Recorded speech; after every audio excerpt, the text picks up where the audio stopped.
You are now listening to the Insight Fantasy Sports Podcast.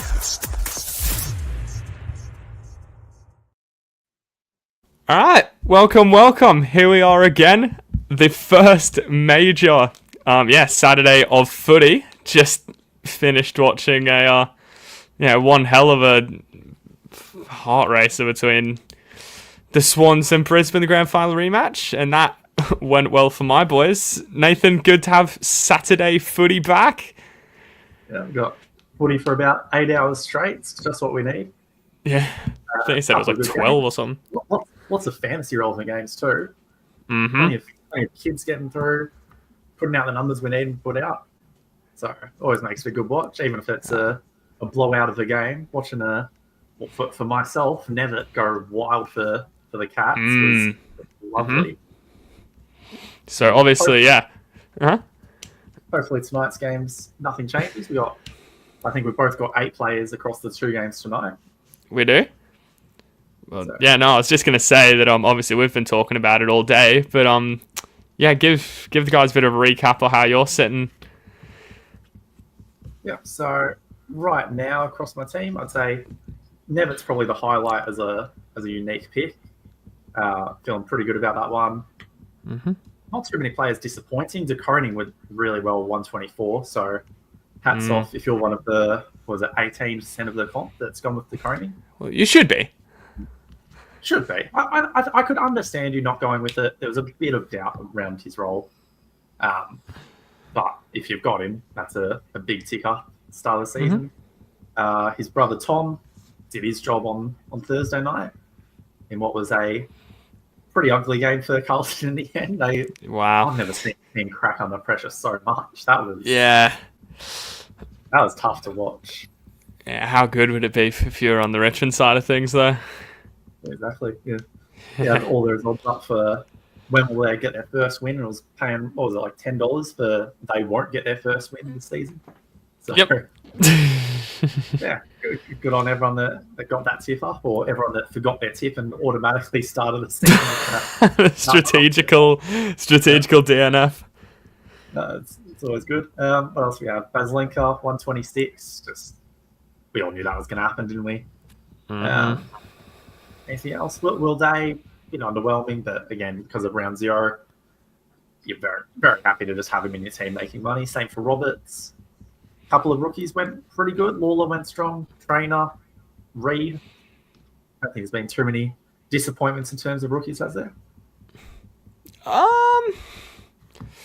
Not on the flat out must trade out ends. It could have gotten ugly with my man Murphy Reed, but came away with that. I think it was a 58-point quarter that saved him and my season. Yeah, 58 points in the third, 11 in the first, second, and fourth combined. God, 0 in the second. He did nothing. You'd be worried watching that week to week because he's not going to have 4 goals in, 5-10 minutes, whatever it was. That was crazy to watch, wasn't it? But thankfully he got his cash moving in the right direction. He can just sit well away from my field for until I trade him out, pretty much. So. Yeah, exactly. Yeah, I'm chuffed with that. Now, Nathan, a new follow I've just made is to the AFL subs and late changes. We haven't had a look at those. I don't know if you've had the chance to, but I haven't had the chance to. So we've got Ryan Burton as Port's sub and Pendles for the Pies. Yeah, is that a surprise for you? Maybe he's just a bit too old. It's not too surprising. I'm sure he'll do great in that role, right? He comes in, clear, mature head. He can play pretty much anywhere he wants, right? It's not like he has to be in the middle. You can chuck him at half back, half forward. So a bit of versatility about it. For sure, just a bit of composure if they might be up by single digits coming into the last quarter. That's not a bad a little switch to get into the game, I suppose. Yeah. Then I don't think. Well, I know for myself, I missed out on Ashcroft in the end. Levi we're talking about. Mm-hmm. I think it was just he was named to be a sub, took him out. Eventually, he was named back in the 22, but by that point, it was a bit messy to get him back into my team. So missed out on a pretty good rookie score there. Could have been worse. It was off to a really hot start, so I'm glad he slowed down a little. But yeah, well, you'll never shout with a good one, won't it? You'd be chuffed with that. Yeah. So who have you got? Who have you got in this one? So in this one, and I know we've got all the same players actually, but we'll go through them. So we got Perryman, who had a really strong round 0 game, so pretty easy pick there. We've both got, who else is there? There are a couple others. Or were they all? Oh no, we've both got the Hornet. We do. So hoping Proud owner as well. Hoping for a very strong showing from him. And then I think that's it for this game. And then we've both got quite a few over on the North Dogs game. So obviously Sanders is there, Daniel, Sherry, O'Sullivan, Davidson is on the bench for me. Do you have him scoring, or is he bench for you as well? He's on my bench, yeah. Yep. And O'Sullivan, we get him on field? Sullivan's on field. Sullivan's on field. Yeah, so a lot of similarities there. I don't think there's really any uniques amongst any of those, but no, well, those perform. Yeah, those midfield rookies in particular are a tough one, aren't they? I just don't see much many sort of smoky options or anything around it. You just the ones you've got to get. Yeah, there's just so many of those midfielders as well, and depending how you run it, like because I've ended up just with the Langford, O'Sullivan, and Draper as my 3, and only one of those on field because I've got Nevitt there. So even though there's a lot of those midfield rookies, it's like you can't pick them all, can you? Yeah. See, I got Draper out for our man from Fro. I'm forgetting his name. The big North. No, kicked 4. Oh, for Reedy. Yeah, Bruce. I thought you And were saying you got him out for O'Driscoll. no, yeah, I got just when I saw him, on, because looking at that Adelaide list they've named, there's just so many like midfielders, like on-ball midfielders that I feel like I don't know how they're going to squeeze them in. So I just, took the safe route. You don't want to get stuck left with him, see he's a sub, and then not have anyone to pivot to, because I suppose you could go to one of those Saints rookies, I guess. And there's a few of them. You'd know better than I would. Well, Hasty would be the one in the midfield to switch across to if you are doing that. But I don't mind paying up for some of these rookies, and it's probably better to pay up for them at the start because at least if something goes wrong, you've got the room to bring them down to one of the basement guys. So if someone looks really good, so maybe it was a Camporelli, played really well. If you've got a Draper or a Langford or something and they have an absolute howler and they get dropped, you can drop them down in Camporelli. Whereas if it went the other way around, you sort of for them up. Exactly, yeah. Oh, well, coming into bounce, Nathan, who have you got? Score prediction? I think I'm gonna stick with Ports on this one. I'm gonna say. I say stick with. I might have had Collingwood earlier in the week. I don't actually remember, but I don't know. It was concerning how they played last week. I think Port just looked pretty good. Oh, Rosie, I didn't say Rosie is a player we got in this game. Oh my god! As he seemed to take the toss, just a quiet player. I think there's always a little bit of bias too. I don't know if you're the same, but just knowing I've got Rosie and Horn Francis in my team makes me want to support Port. Because if Port are winning, it probably means they're scoring well, right? There's usually a good correlation there. Yeah, well, it just makes sense. All right. Seeing the huddles. Yeah, they're just talking about Pendlebury as the sub now. Yeah, well. All right. Moore's looking fired up. I think he's got a bit of a point to prove. Feel like he could have been better in that opening game. Well, was it Corns that said he wouldn't make the Giants 22? Yeah. That's a slight exaggeration, I would have thought. Still a pretty good player, isn't he? Mm-hmm.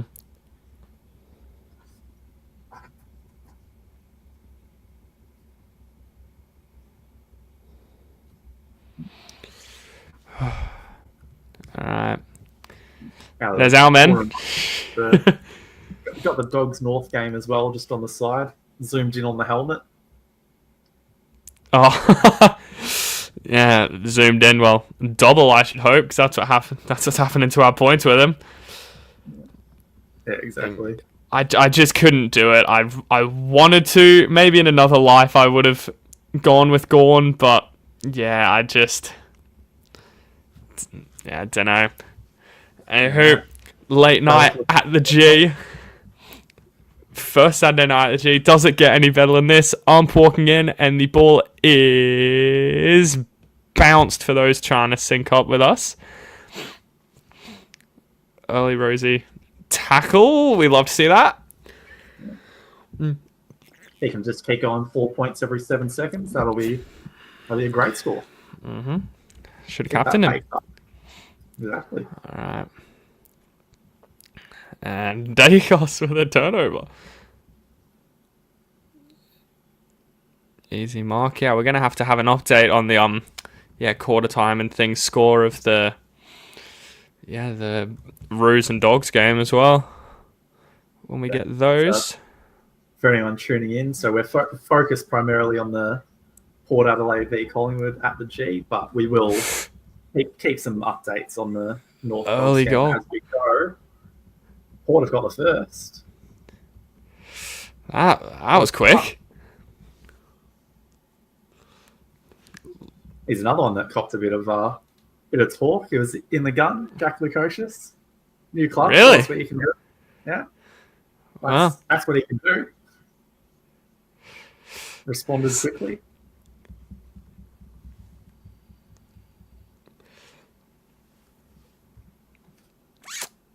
Yeah, just sneaks in. Well, yeah, can't ask for much better of a start as a Port fan than that. That'd be pretty raps. Yeah.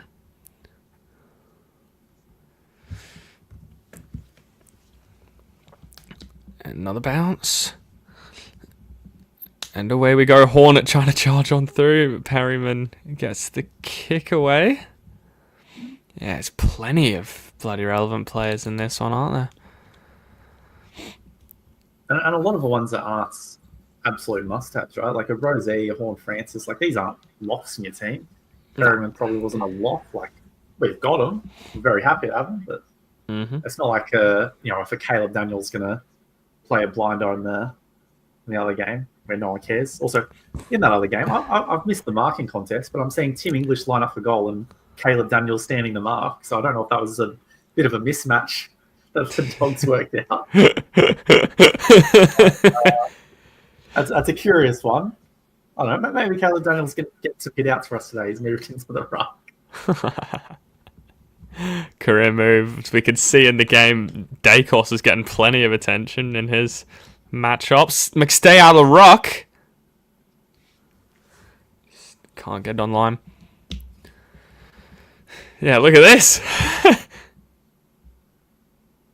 Will Drew. He's not a guy who'd like tagging you, is he?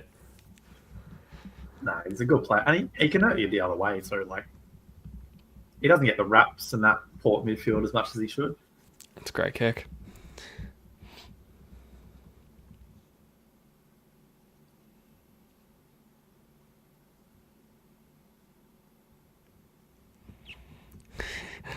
Love to have to note that Pendlebury's a sub just in case there was some people rocking in late looking around for that number 10. Aaliyah going around the mark.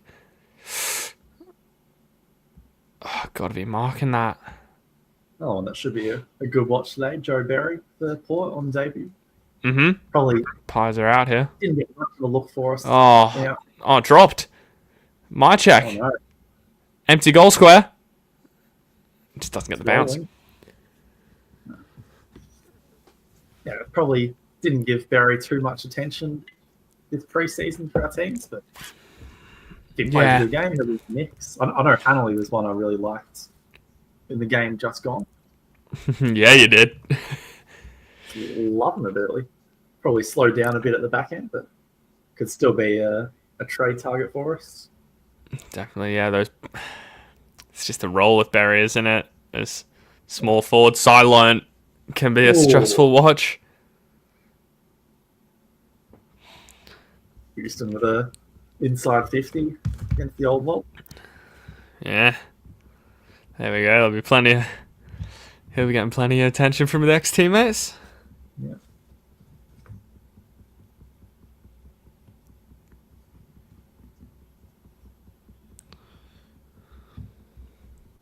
Just keeping an eye on the other game, as you say. Hits it narrow. Puts it wide.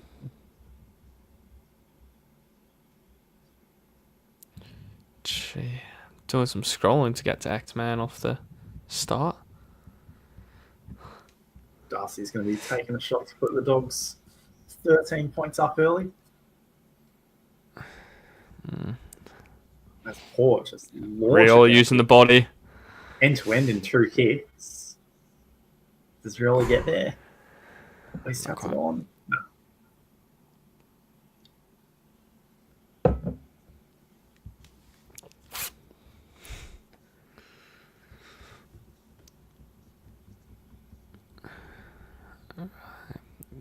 See if They're incoming able with to lock it the... inside There's 50. Drew on Dacos again. Rosy kick. Love that. Oh, Sammy PP getting his head over the ball. And then a holding free kick against Dacos. I'm sure the home Pies crowd are going to love that. Tiger and you win the first free. You can see a little smirk there.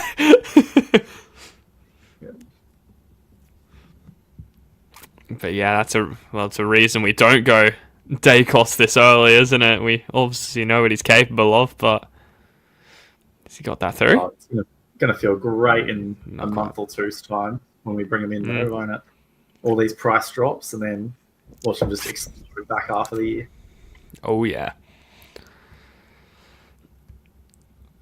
So, I want to talk a bit of structure with you, Nathan, because it's generally that round 5 that's sort of renowned as that upgrade season. Like, what are you doing until then? Well, it's usually a few fix-up trades until then, right? So, first couple of weeks, maybe there's a rookie or two that you've missed that you absolutely have to bring in. Maybe it's a mid-pricer that you've just failed on, that you got to give up hope on. Sometimes you just get some injuries.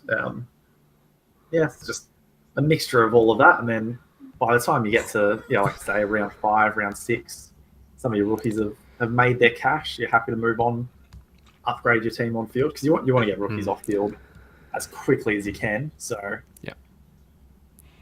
usually that's about when you start working on that. I think if Nevitt's going to keep doing what he's doing at the moment, he's one I'll be happy to get on field instead of one of my rookies, instead of that Murphy Reed heart attack. Following an inside 50, Schultz is going to try and clean it up. Needs some support. Doesn't get that support. Burgoyne just too clean.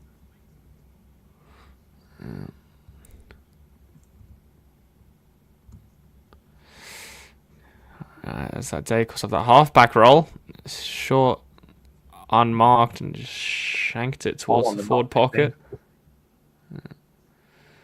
That'll be a throwing.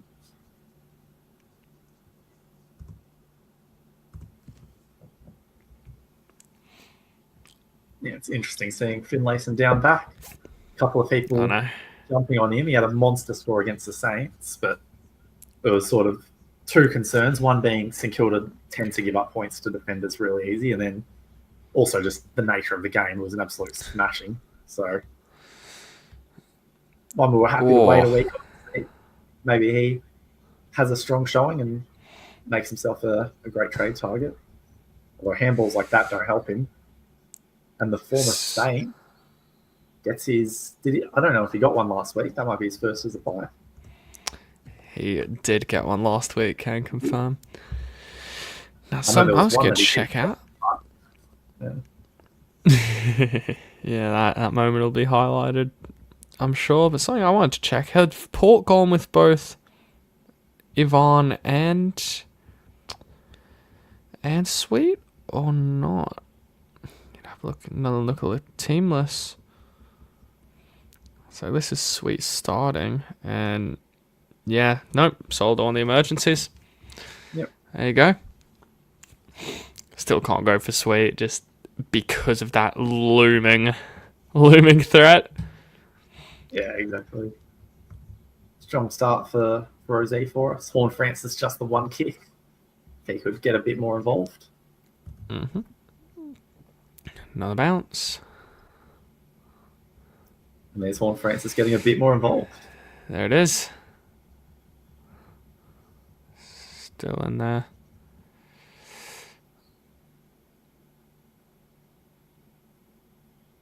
Exit really quick and really wide too. Great. Oh, he's just dropped it. Boke's working. Oh, you're not getting rid of a wide tackle. Oh. That's a bad decision.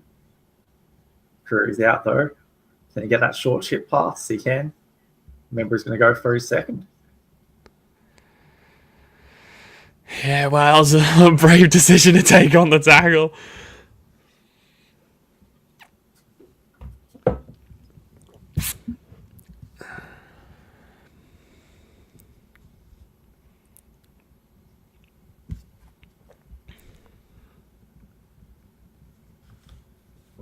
Like he's going to have a crack for North's first goal of the year in the other game.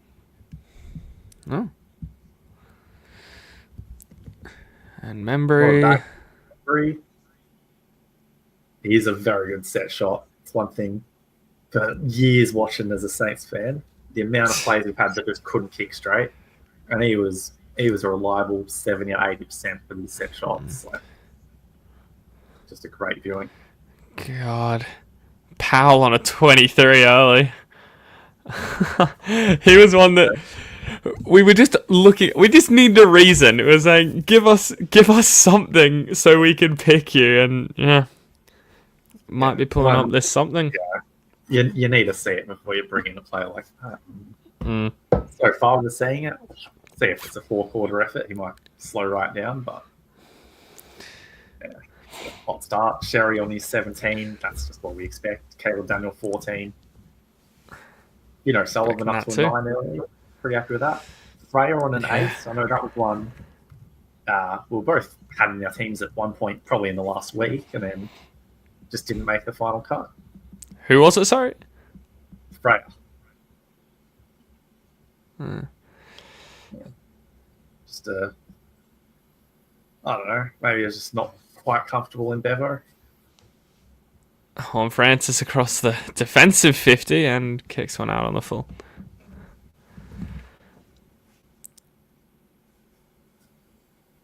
I get a bit of Dacos to take the kick. Yeah.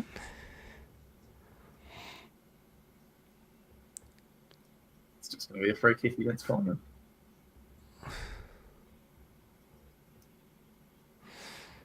God, there are so many bloody Port players with this longish blonde hair. There's only one that I really care about.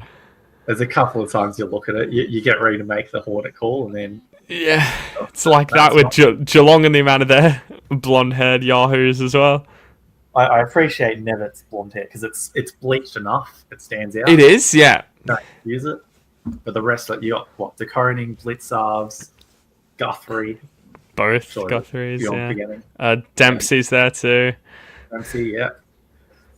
It's just... Bailey Smith's put the bloody headband on, but at least he's got the mullet that stands out. Alert running out the second time this game. Burgoyne Bottle Socks Up Brigade. Big fan of that. One of you need to get that. And now here come Port. Shrugs off tackle, gets a handball out. Might be high on Dacos. Yeah. Oh. Yeah, Dacos just jumped on it, dragged it in. Here it is. Inside 50. Take the shot there. Take the shot there, Hornet. Oh. We don't care if it's only an extra +1. It's a great pass from Joe Berry. chance to kick his first goal in footy.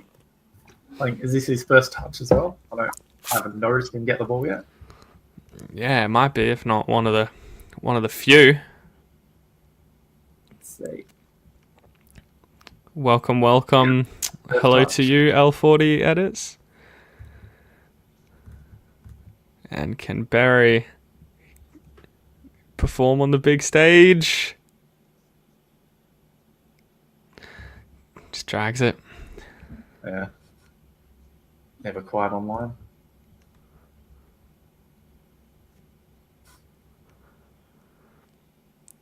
Good start to the game, though. Nice contest. Absolutely. Hoping we've picked a And good good. one this week, because tell you what, wouldn't have minded if we were doing the Thursday night game. That would have been good. Yeah. Obviously, in bit of hindsight, a lot of people had that as a blowout. Not that I tipped Richmond, but I thought they'd put up a good fight. You did? So You did? I was pretty Flagged happy to that make early? Oh, you didn't have... I was loving the Lawler show, him being the first of my benched midfield rookies. You decided to go without him, which should still be okay, considering you haven't Yeah, I was just missed anyone per se yet. a bit worried about a centre forward sort of player as a rookie. Yeah. Not typically the biggest scoring rookies, and then he's had a big price tag on him, so I was pretty happy to fade that one. And it wouldn't shock me again if next week they go back to getting flogged and he barely finds the ball, right? So definitely a possibility. And your man again, back Remember, with another set shot. Thinks he's Reed. Who is this guy?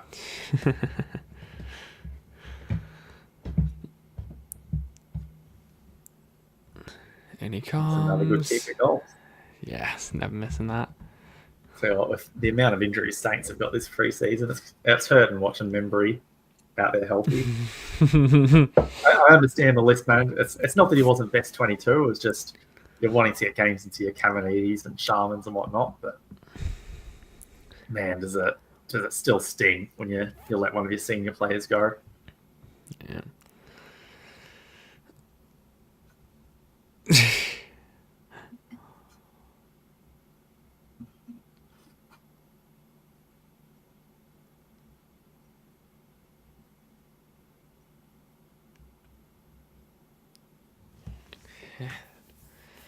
Looking like a what did the trade deal for Membry look like?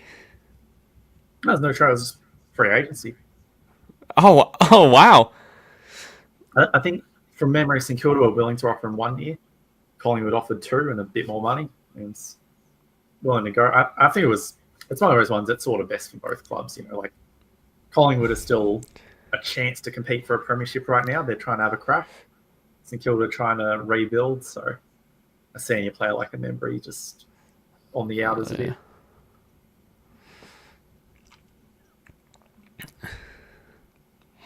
Tell you someone that I will be somewhat hate watching, along with Dacos, for whoever went with him after his round 0 showing, is Darcy Cameron. I know a lot of people jumped on him for that easy cash gen, that low break even, but I want to really stem that might be ball. Yeah. But yeah, I'll stem the bleeding on him. Stop making that bolt cash. Imagine 2 back-to-back big scores. I had him in my team for a moment on Friday. I was making some adjustments. Sherry was out for Cameron to free up cash elsewhere. Didn't quite last, but definitely could have. I think if you've gone with Cameron, I think that's a fair shout, right? Definitely. With the big score, it's a little bit of a different look. Yeah, Sometimes as we see. Ones. Hall Francis getting outmarked easily by Myercheck without even putting up an effort. That's not a good look if he wants to be staying in that midfield role. And slots it. A costly one for Port. Pies kicked their 4th of the game. Lead by 18.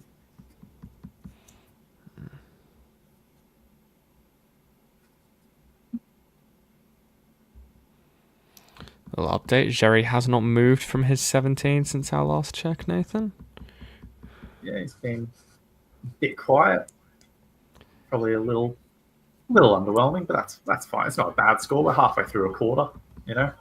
Still on track for 120 or something like that. I think Perryman 7, maybe a slow starter for us in this game. Like a bit more. Rosie 11. Not that these are disastrous or anything. Plenty of time to pick up, but we do want to see them try not, especially these like premiums or underpriced premiums. You'd like to see that 25 per quarter, right? Yes, yeah. There's something about that number. It feels a bit better. Yeah, that's quarter of 100 at least.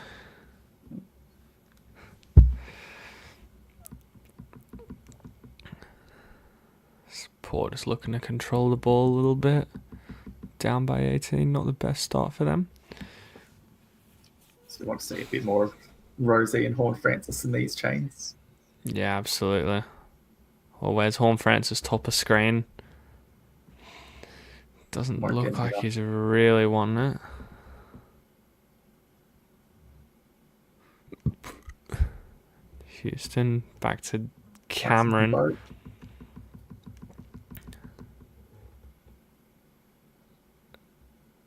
That's a great result for Schultz. Ooh. Oh, that's a good contest. He's down too. Yeah, he felt that.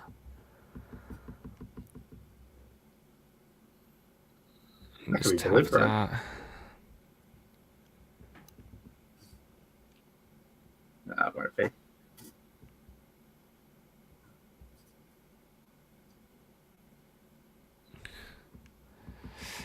Look here. Yeah, nothing wrong with that. Yeah, he's just a bit winded, I think. Yeah, hopefully nothing too serious.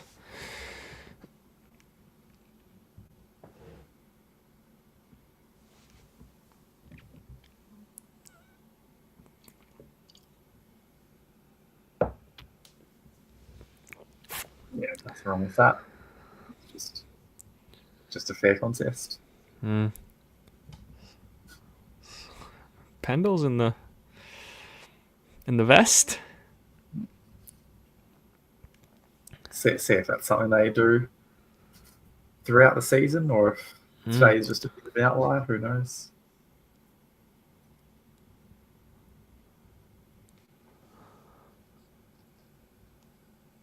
Get it to him.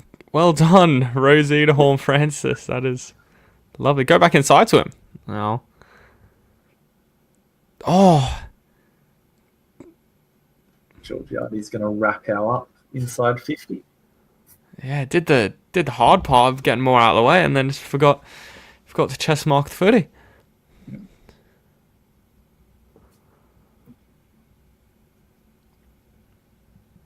Tom Power's worth 36 over at Marvel. Just wow, pretty good. Sherry 21, Freya 20. A few big scores. You're so right about that. About 25 being the magic number, I think, because the minimum you'd accept from him would be 100, especially with the C on him. Oh, for Sherry, you might need more than that. He might need the 30 a quarter to be happy. Especially Gorn looming for anyone that was brave enough to make that move. Yeah. You know, listed, confirmed against Keith again. We saw what Darcy Cameron did against him. Imagine what, however many time All-Australian could do it. Absolutely possible. You got a few people that would have had the vice on the Coroning on the Thursday night game. I flagged that one in our preview for people that might want to be brave and lock that in early. Of course, does mean you've got to trade in a red dot, which we don't like red dots in round one. Nah. Now, where's Hornet? Just on the edge of... You know what I'm looking for, Hornet? I'm not looking for hair anymore. I'm looking at the socks. Yeah, good way to look. I wonder what the reasoning for him going the socks up are. Might just be feel. Who knows? Yeah. No, I was always a socks up player when I was... Really? Were you? Days, yeah. Or back when I was playing, I say like it was ages ago. We're talking like a decade, but Mhm. I feel like most people were socked up players even then. Yeah, there certainly weren't any Matt Rouse around.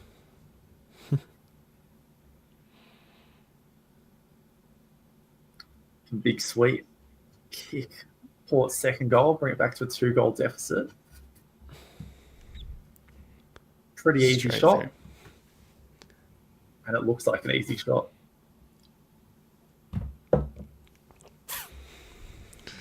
Another one to be hate watching. Is a lot of hate watchers for players that you don't own in your team, aren't there? Yeah, I had that a bit with Ashcroft in the earlier game. You did. There's probably Freya is a unique at the Dogs. There's a few people on him. You've got your Sheaves owners, which we've made pretty clear we didn't like that pick. There's no real value there, but Yeah, he's absolutely going to not. score a lot. But similar to like a Dacos type, right? Like if he can have a couple of low scores early, maybe that's one you jump on. Round 5, round 6, feel good about. If we're talking lower end scores though, so Davidson 11 is respectable at this point. Yep. It's not respectable is when I scroll all the way down on 1 point is Riley Sanders. Oh That's no. Concerning start, 2 handballs and 1 free kick against. When your team's up by 24 as well in the first quarter. Yeah, that's not a good look for us. No. If there's any comfort, at least you know there were numbers behind it, right? So you don't have to feel too devastated. At least lots of people are suffering with us. Yeah, well, you'd want to be hoping he's not getting bevoed. That might be the first of our fix-up trades. Yeah, hopefully that's not the case. I'm sure he's just had a rough start. Yeah, work into it because So Yeah, if he I does don't get know. forward, though, I think we've got enough forward options though that we could actually move him on early if we really feel the need to. Hooked inside 50, Kinski around the corner. nails it. Roden's got his smile up and running. Plenty in this first quarter. He's one that just loves the footy. He said that in an interview. It's like he knows how hard goals are to kick, so he just wants to smile when it happens. Like, what a good bloke, That's between him poor and Toby from... Gray, tough matchup. Who's a better bloke? I reckon he might have Toby covered. Maybe just.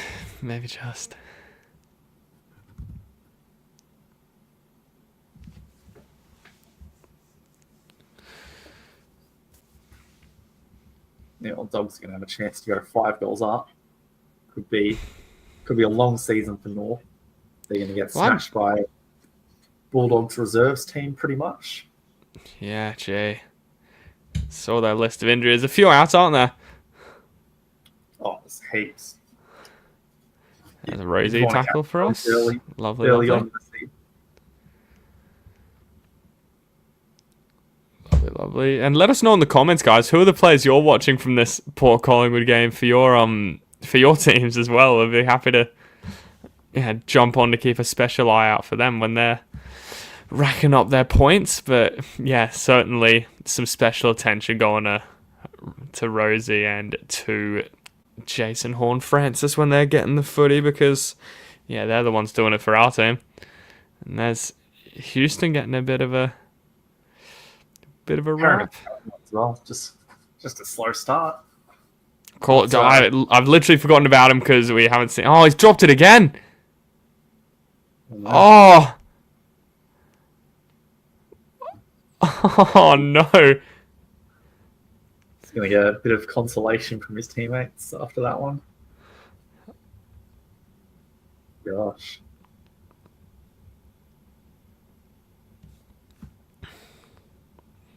Yeah.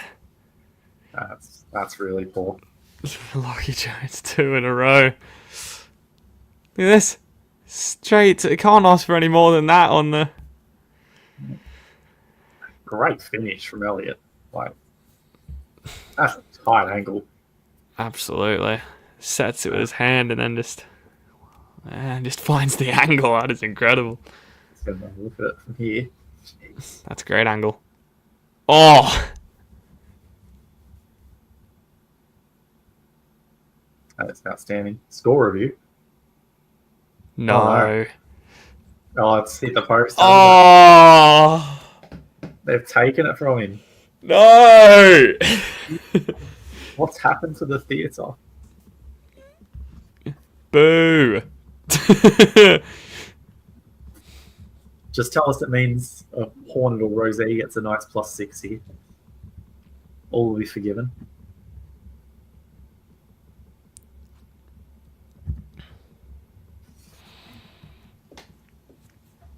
Not long left in the Port game. Yeah, the Powell could be on for a very big score.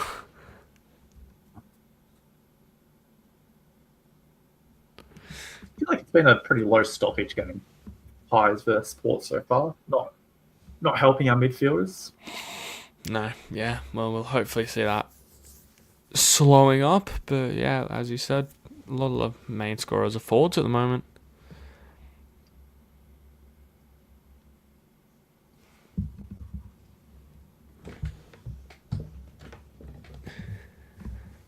Hornet, a chance for a tackle.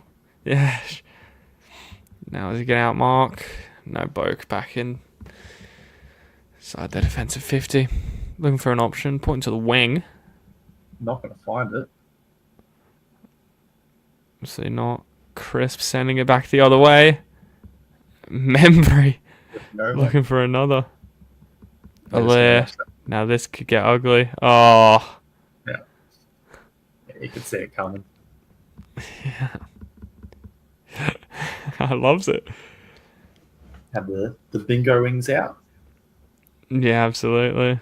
See a few Pies fans with that. Perryman touch. Just wanted to highlight it because it's been so long. Straight up the chimney from Finlayson. Keep going home, Francis.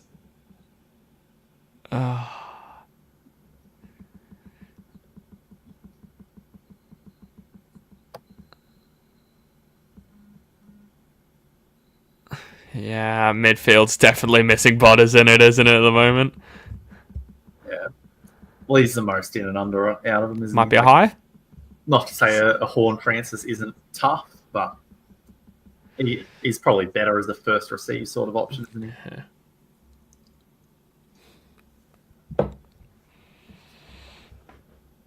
Oh, no. Oh, no. That's Rosie missing out on a +6 for us. That's 6 points down the gutter. Is it going to be 6 points on the board for Collingwood? No. Not quite. It's around the corner. Oh, no. That's devastating. You hate to see that. It's Kenny. What makes it worse, too, with those sorts of ones is you're looking at the player thinking, yep, they've got the role. They're in the right places. They should be scoring. It's just a couple of those, and their score isn't what you wanted it to be, but you can't trade them out because of it either. No. They completely mess up, score a 40 or something tragic in a different role. Hopefully they get a chance here. And here comes that Port run, yeah. Burnt Jones on his 200th. Now Rioli. It goes to dribble. Okay. Nearly had to crack out the dribble files there. Yeah, that would have made a feature in the Sunday review video.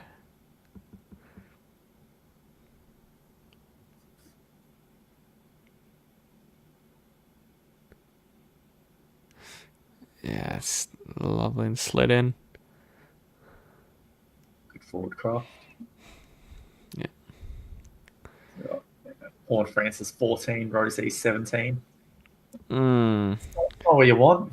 Now No. the game, or Sullivan on a 16 is a bit better. Caleb Daniel 31. We all knew he was going to pop off. Yep. They've just hit quarter time at Marvel as well. just about there at the G. Bounce comes away. So winning it. Rosie might get a tackle here.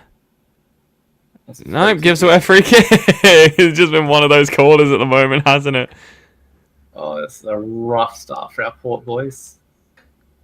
Like, I don't know, for myself, Horn Francis is the one that hurts a bit more because Rosie was just always in my team, and then Hornet was a late inclusion with Rankin out. So they're going to get that too, aren't they? Next day with the goal. Wow. Pretty much right on the siren. Goodness, it has been absolute nightmare fuel for Kenny's Power at the moment, and yeah, they really need to step it off. They want to compete in this final three quarters.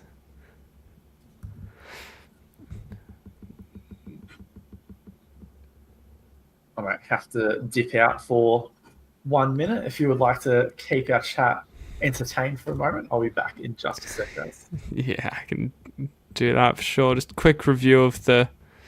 Well, did the siren actually go? I didn't hear if it went or not. The clock hit 0.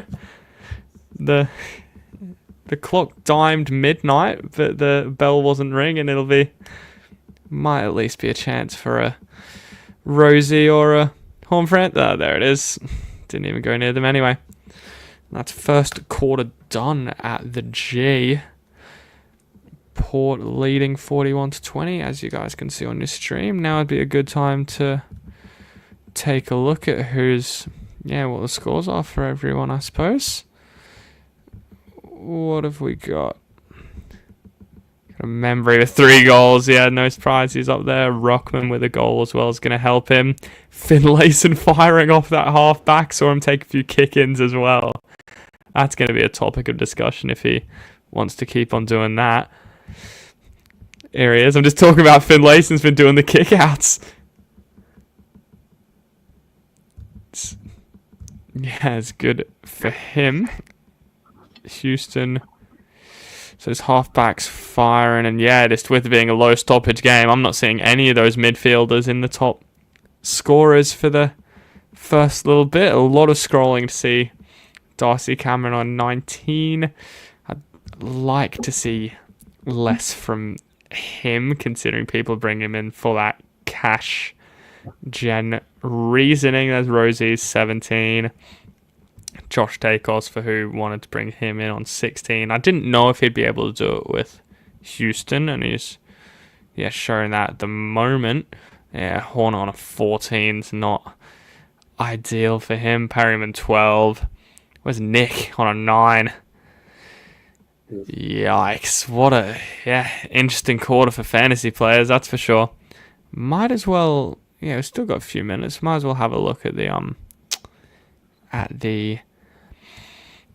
Dogs and Roos game as well. They're kicking off a little bit sooner, so it'll be a good look to get it while scores are still stable. And there he is, 51 in that first. Have I got you, Nathan?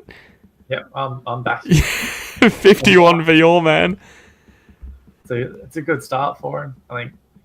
Look, you don't have to panic if you don't have him or anything. I think there's every chance he still struggles long term as a scorer, but if he scores enough, maybe it's just someone we bring in for more cash gen. My God, he's got the new trim, new picture as well. He's bloody unrecognisable. God. Yeah, good start for him. I know Sherry's done what we need from him early on. Bailey Dale, I think that was a definite option in defence. I think myself, I just need to see him play a pre-season game to feel comfortable with it. So I couldn't really do it without that. Daniel and Jerry, our 2 men. Jerry hit that magic 30 number. I think we're sort of putting him at per quarter. So you'll take that in there. Libba, who I raised in our preview as well, he's on to 29. How often he stays fantasy relevant, though, is yet to be desired. Colby, 27. Thought... that was we looked at a lot early in this pre-season, right? Before we heard a bit more about his role, we thought he might still be more of a halfback, and then you hear about him going half forward, you shy away from it. Yeah, still pretty good. Yeah, bit of wing in there as well. Simpkin, after what he did in the Indigenous All-Star game. But yeah, I didn't think that was going to carry over. Sheasel on a 21. That is one that we absolutely love to see. That's banging 50% of people down, yeah. Who else is there? I'm doing a fair bit of scrolling to find Fraser on the 17. He was one I had in before my final sort of restructure, which the main one around that was that Rosie was going to be my M1, but then took Fraser out, got in an extra rookie. I think I went down a Taylor, which gave me the funds to put in Brayshaw, who will have a talk over in the review pod. Yeah, anyone else on missing? Is that sorry? I was just went straight past him. Finn O'Sullivan, yeah. There is number 2. Fine. Yep. Keep ticking along. Davidson 11. Bit underwhelming. Not doing what he did in pre-season, but no, if he never was expecting to be putting up hundreds, you're kidding yourself. He's just a rookie. Based on price, if he can get us to 50, we're pretty happy. Absolutely. Especially since he's on the bench for most people as well. Well, I've seen maybe not most. I've seen some people starting him. I have seen a couple put him on the field, which it's a tough squeeze when there were so many locks in our forward line. Yeah, you'd have to be like restructuring it to do it rather than to get him off field. It was wild one for mine. Most people doing that probably just overreacting to pre-season a bit too much. Yeah, absolutely agree. And Sanders, our main, got off that. What was he on before? What, the 1? Up a 1. Okay, so he must have got a tackle, a couple more touches, and hopefully. I'd love to know what he's doing. What's keeping him down there, but as we, I suppose, move back into the feature game of the night. We'll have to give the Dogs North game a look in the coming couple of days. Probably a Monday night watch for me, just to make sure we're up to date on how these scores happen. Because it's easy to just say, Powell's had a bunch of points or whatever, but maybe he's just getting a lot of +6s and it's a part of North losing and they change their system next week, So yeah. It's important to actually know the context behind those numbers. Same as Pies versus Sport. These mids are struggling. It's been a low stoppage game is the biggest reason for that. So just a little bit less access to the ball than there might be, or hopefully will be in the next few quarters. Yeah. I think on that, Nathan, that'll be one for, I'm assuming it'll be a Monday night review show as opposed to a Sunday night after the games, just so we can get those stats and sort of procedures somewhat locked in. I think we'll be putting them as a stream rather than a recording. Oh look, some St Kilda highlights. Which we'll be putting out each week after the games, just to give a look over, which obviously we'll put those on our Twitters, all the dates and everything for those. Twitter's found on streams just by our face cams there. And as Freddie Young mentions, it's a Collingwood Premiership Twilight or Night Grand Final. I don't think bold prediction, but I don't think that's something that the Pies are gonna have to be worrying about this season. Yeah, it's certainly not been it wasn't a great opening round. They've been a lot better today so far. But you want a bit more consistency, right, from the best teams in the comp. Well, how do you stand on that? Do you want the Twilight or Night Grand Final, Nathan? I definitely don't want a Night Grand Final. So if it's between day or Twilight, I'd still prefer day, but I don't mind the Twilight. Mm-hmm. I don't like the argument of, because I think all the evidence was like, but look at some of the TV numbers and how many more people are watching. I hate that because it's grand final day. It's not just do you watch the game. It's you get a bunch of people around, you have a barbecue, make a whole day of it. You don't want to start that sort of day at 7 o'clock at night, or if you're starting it still in the arvo, then you're too pissed by the time the cranny actually starts, aren't you? I definitely am. Definitely was at last year's grand final. But in that mix there, yeah, we saw a rosy touch to Horn Francis, who nearly put it straight through Rioli's chest. And Boak!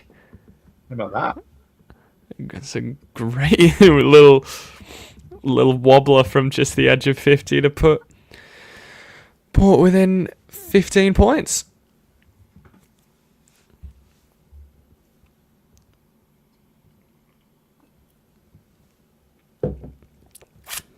It's been a lot of good games between Port and Collingwood in recent years. Usually Collingwood coming just out on top.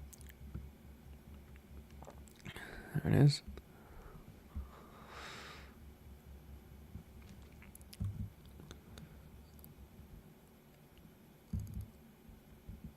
Yeah, another older player out there. Maybe older out of Boak and Pendles, 2 number 10s. That's a good question. I want to say Pendles just because of the games record, but we don't know how Boak was. Now, Horn Francis, toe poke out of the centre. He'll get it back for himself and get another kick. That's more of what we want to see out of him.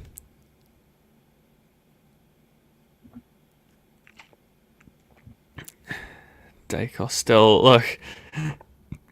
still got the tag on him. Pendles is older by about 7 months. Both born in 1988. 36. Wow. 30 Pendles, but both turning 37 later this year in August. Rosie handball. Never mind about the Rosie throw. Oh, it might just be one of those days for Rosie.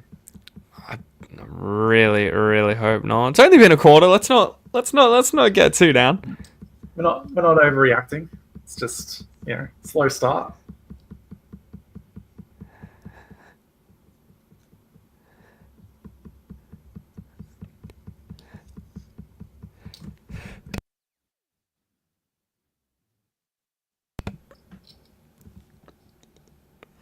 Tell you what, though, in that small period of me not having Sherry in my team, Rosie moved into the captaincy role, so that's feeling like a bullet dodged right now, even if he doesn't pick up. I bet it is. Or happy he doesn't have the doubled score.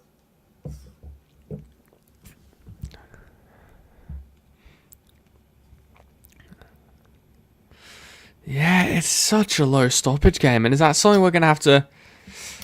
I don't know. Is that just game to game, or is there a sort of trend we need to look out for those? Well, some teams do just play a bit more of a stoppage-heavy game. That can happen.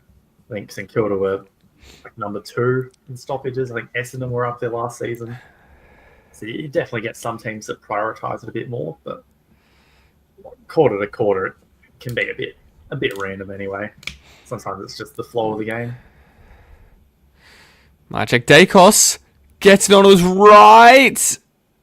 Just can't get the angle on it. Go for his own teammate.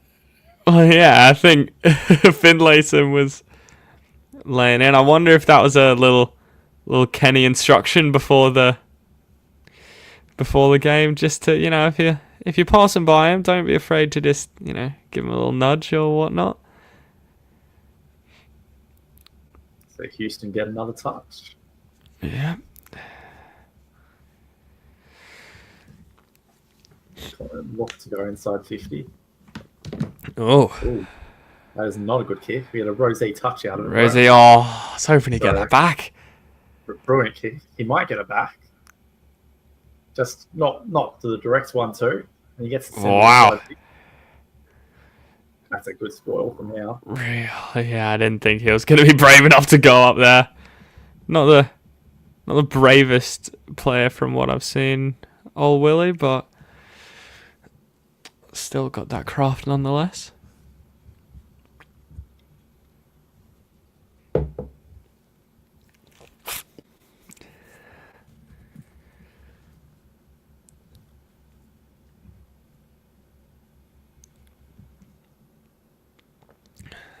Josh Dacos now picking it up off that Halfback, lovely candy sold there by Lipinski. Goes again. Can he hit a target? Yeah. He does. No advantage on the mark. They'll bring that one back. Cool. On the other screen, see the doctor lining up for a set shot. Whoa! Lovely. And he slots it. Fantastic news. Those goals, yeah, as I found out, goals are gold with those rookies. It pretty much makes up for half their break, even if they can just, get one of them away. Dacos now with a nice lead, holding it up in centre wing. No real abundance of options. Just puts it at the top of 50, and Elliott leaping into the mark. We've seen it so many times. It just doesn't come as a surprise anymore. No, he loves to fly at the footy. Reads it so well.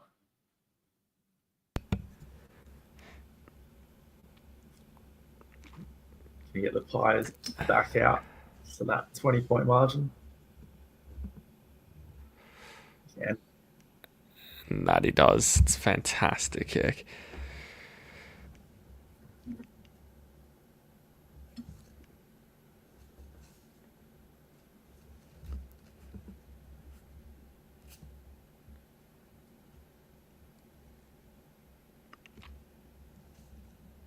Gosh. Yeah, that's a very good mark. Show a couple more replays. Make up for the scoreboard. Yeah, you don't mind watching those? Yeah, scoreboard. My God.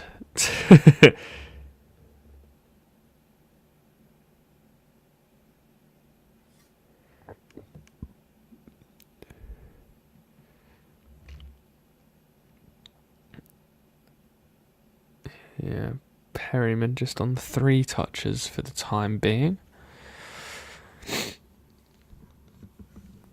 Could be a worry.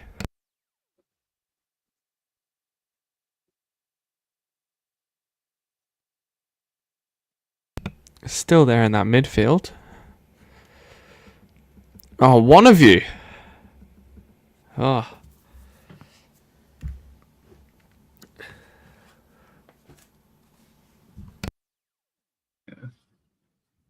Just not getting what we want out of this game right now.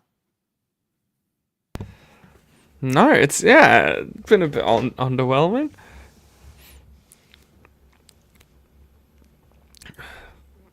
Joes goes well. Going to Drew. Turnover as just lumped out by the Collingwood defence. McStay working his direct opponent. Chris McCreary's not one you want to be run away from.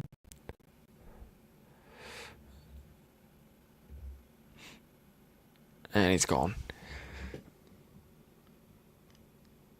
Yeah, it's just nothing going through the centre. This is not what we want to see with our stoppage midfielders. I think we were saying before the game, like so far with our fantasy sides, we're not too upset with anyone really. We're happy across the board. Maybe we keep their mouths shut for a touch longer. Yeah, I mean, well, even then, there's going to be risks in your higher price players, a Rosie handball to no one, which is absolutely fine for us. Nick! Dacos gets stacked.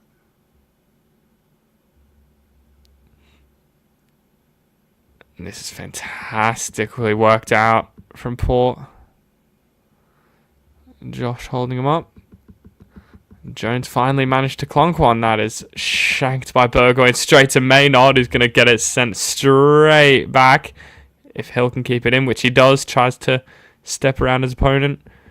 Back inside off the boundary line. Lipinski dribbles it, trapped. And Port are going to... One hell of a run. Saw Answorth do that in the Brisbane game and get caught. That one would have been even more in front.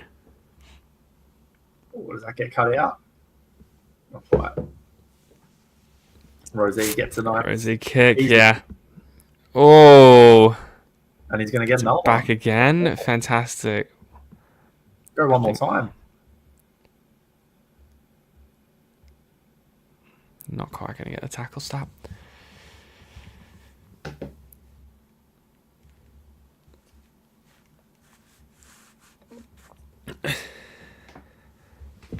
Yeah, it's Jerry been crosses relatively... over 54 points now.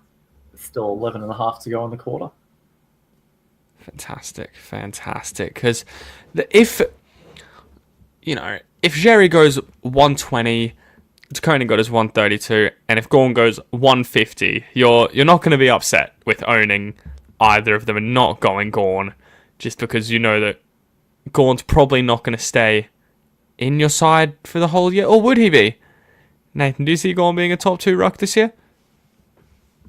Not personally. I'd still have it as Marshall and Sherry, but it might not be too far off. Like, it's going to be an option for sure.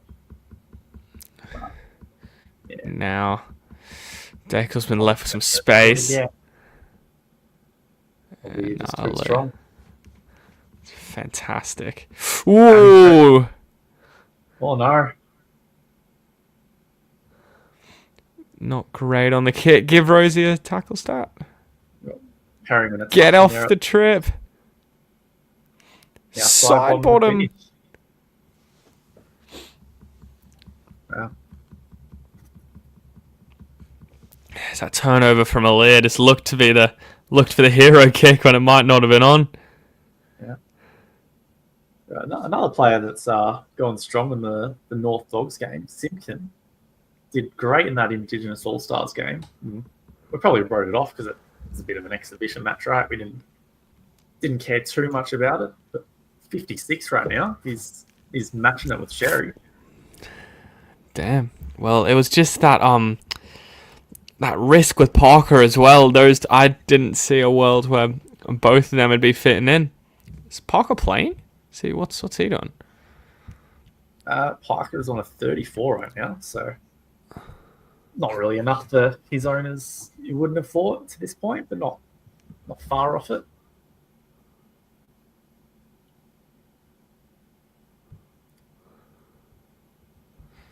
Sanders starting to get a bit more involved as well, up to a 20.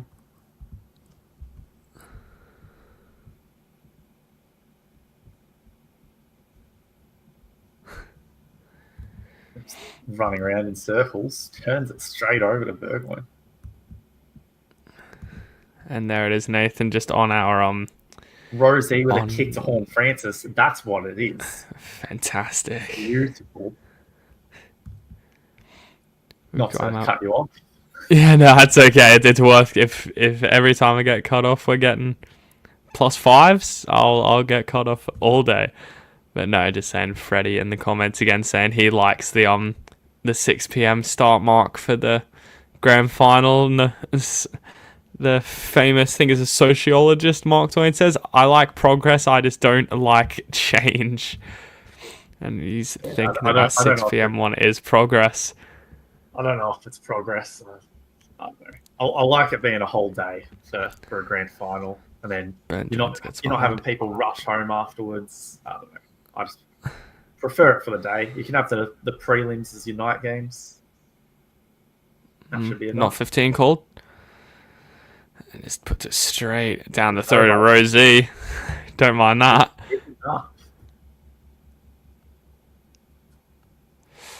Now Horn Francis just creeping into that forward 50, which we're fine with considering where the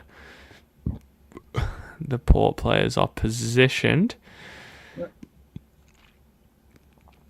Wouldn't it be great to see him get a goal?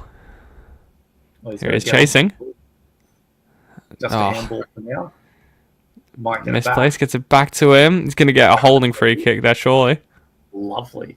Yeah, also we'll get the kick for that one too.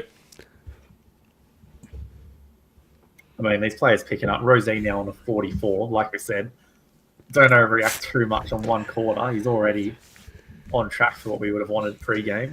Fantastic news. Horn Francis still with a bit of work to do at 32. But not not tragic, right? That's good enough. He can get to 100 from there. Yeah.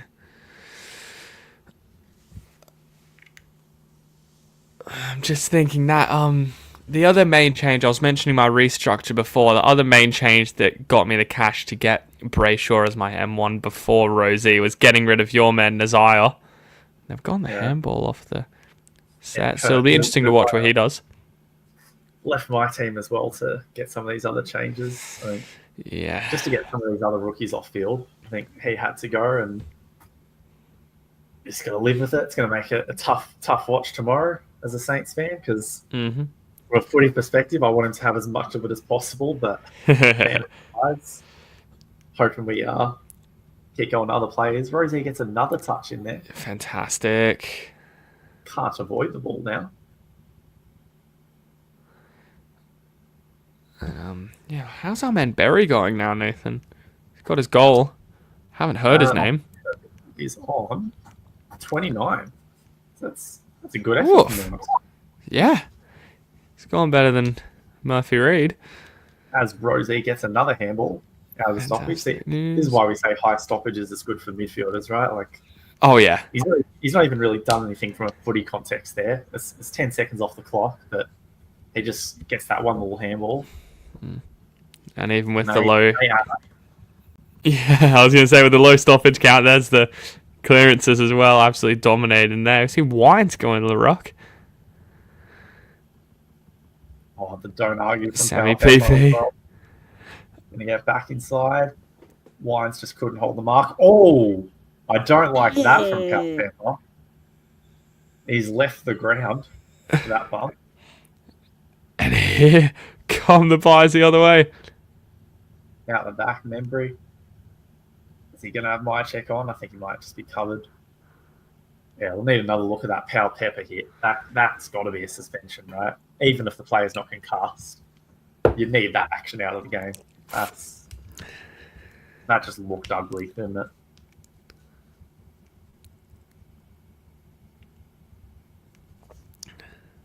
Can Tim Membry make it 4 goals and a half?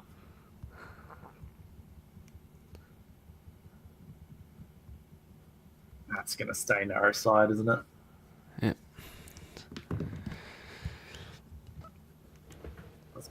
Quick transition though, one into the other from the Pies. Yeah, from Hill. Off the ground. Gosh. Wow. Yeah, it's going to be a mid-season holiday for Pal Pepper, I think. Yeah, I can't argue with that.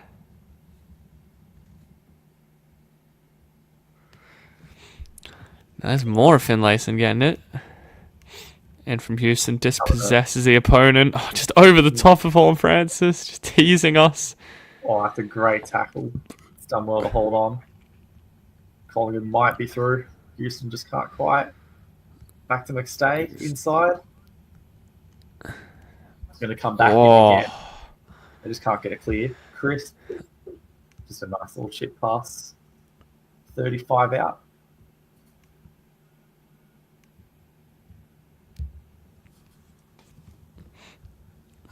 He's lining this up. Pulling it back to a 4-point margin. Yeah, I was thinking the same thing. As Jack Darling kicks, I think that's his first goal as a Kanga, unless I missed one early in the piece. No, it's his first goal. Good on him. North Melbourne legend. Yeah. Sherry moving up to a 62.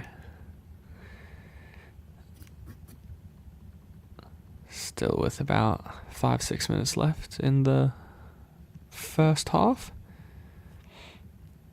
He's upped his tackling this quarter. Yeah, just the one tackle in the first. He's got 4 in the second. So yeah, well, that's what he's there to do.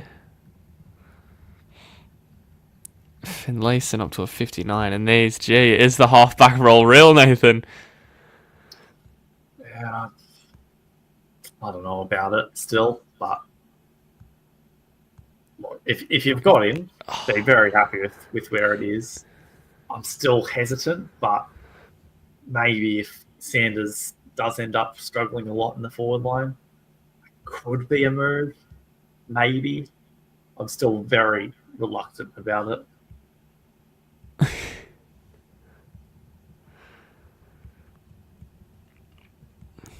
Yeah, Houston North 52. Rosie up to a 48. Lovely, lovely. But what's Horn Francis on now? My goodness, there was always a risk with him.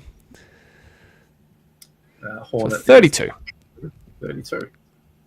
So you definitely need him to step up a bit. Yeah, it was just a passing chain before they literally passed it around and we had the hands out.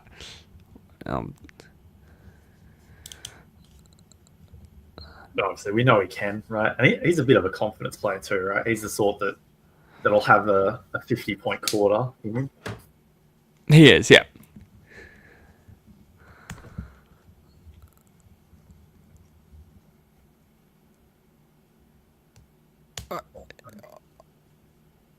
Just couldn't control it inside 50.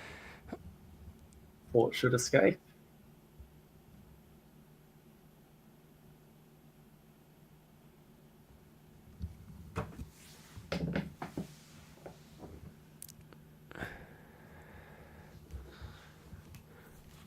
He's in the middle again here, Horn Francis. Just not quite receiving these uncontested marks. Yeah, see what I mean? God, wouldn't you love to see Rankin go out and smash out a big score as well?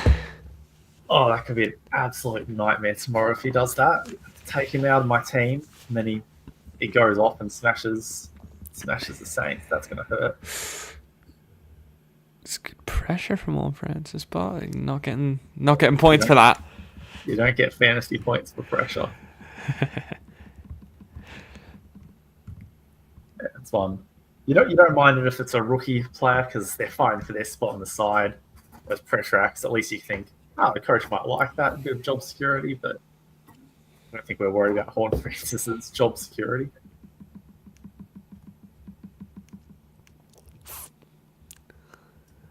We're just getting repeat stoppages out on the wing. Gray having some words. I think it's to his own players on this occasion. Wow.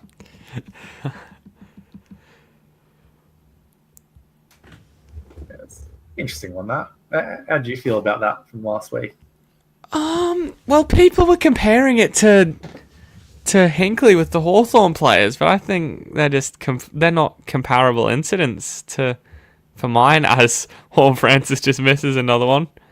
And then it misses another one. Oh. Yes, it's hard to watch. Don't do it to us. You could have been ranking in my team. You could have been ranking. I reckon a goal. I reckon the sooner he can get a goal, the better, and he'll just be up and about off the back of that. I'll feel better if Rankin's just like out or something, and people don't know what to do with their teams. Finlayson with another intercept mark. Goodness me. A target. Oh no. That's not one I'm going to feel comfortable at all with. We're going to see what he scores first. You might not have the choice of feeling comfortable. You know, you're comfortable owning Taylor at the moment? Well, not really, but at least Taylor's in the back line and it's like guaranteed cash for a week or two before you get rid of him.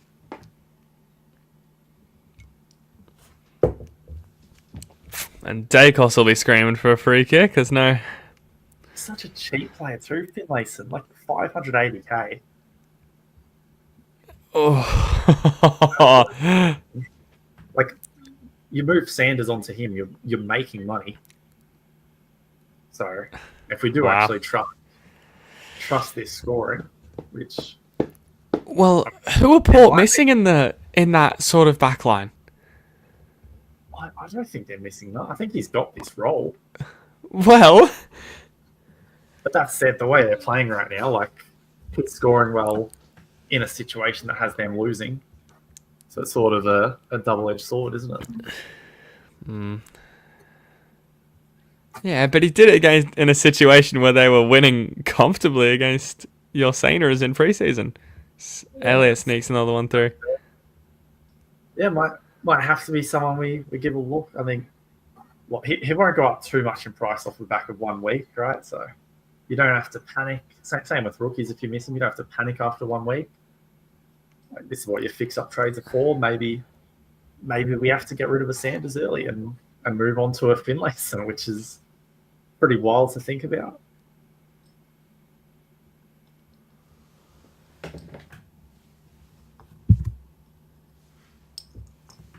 Hornets up to a 39, so getting a bit closer to that 50 mark. You want him at the half. I don't think he's gonna get there, but maybe you can tick over the 40. Make us a bit more comfortable. What do you reckon? Well, that's a disappointing. Was it? What score did you say? 39. Yeah. Yeah, it's a disappointing 39 as well. That's what he's doing when he's disappointing. You know, think about what he can do when he's getting those ones that they're passing around, or he's sticking the tackles, or if he's, if they're actually playing it to him, you know, things like that. So if this is disappointing, then I'm, well on for a watch. Well, he gets the ball out of this stoppage, but just can't get rid of it. And it's a Cameron tackle as well. How's he doing? 42. Yeah. With a couple of minutes left on the clock over at Marvel, Sherry approaching the 70 number. Fantastic. Fantastic news. Looking pretty good for, albeit a lot of us that own him. I don't think he's going to be winning us seasons because everyone has him. But hey, if you were considering fading him for someone, then be happy you didn't end up doing it. Correct. Well, that's just it. I was considering fading him for Gorn, like I mentioned before. Getting that matchup against Keith could be juicy, but yeah, look, this guy's staying in your team all season, getting you the double captain points, and more than happy to see him getting it. Well, those 100 plus points. Away from the lead. Could not keep up with him, but Ford is still going to have enough support, aren't they? Wow. How's that? End-to-end stuff.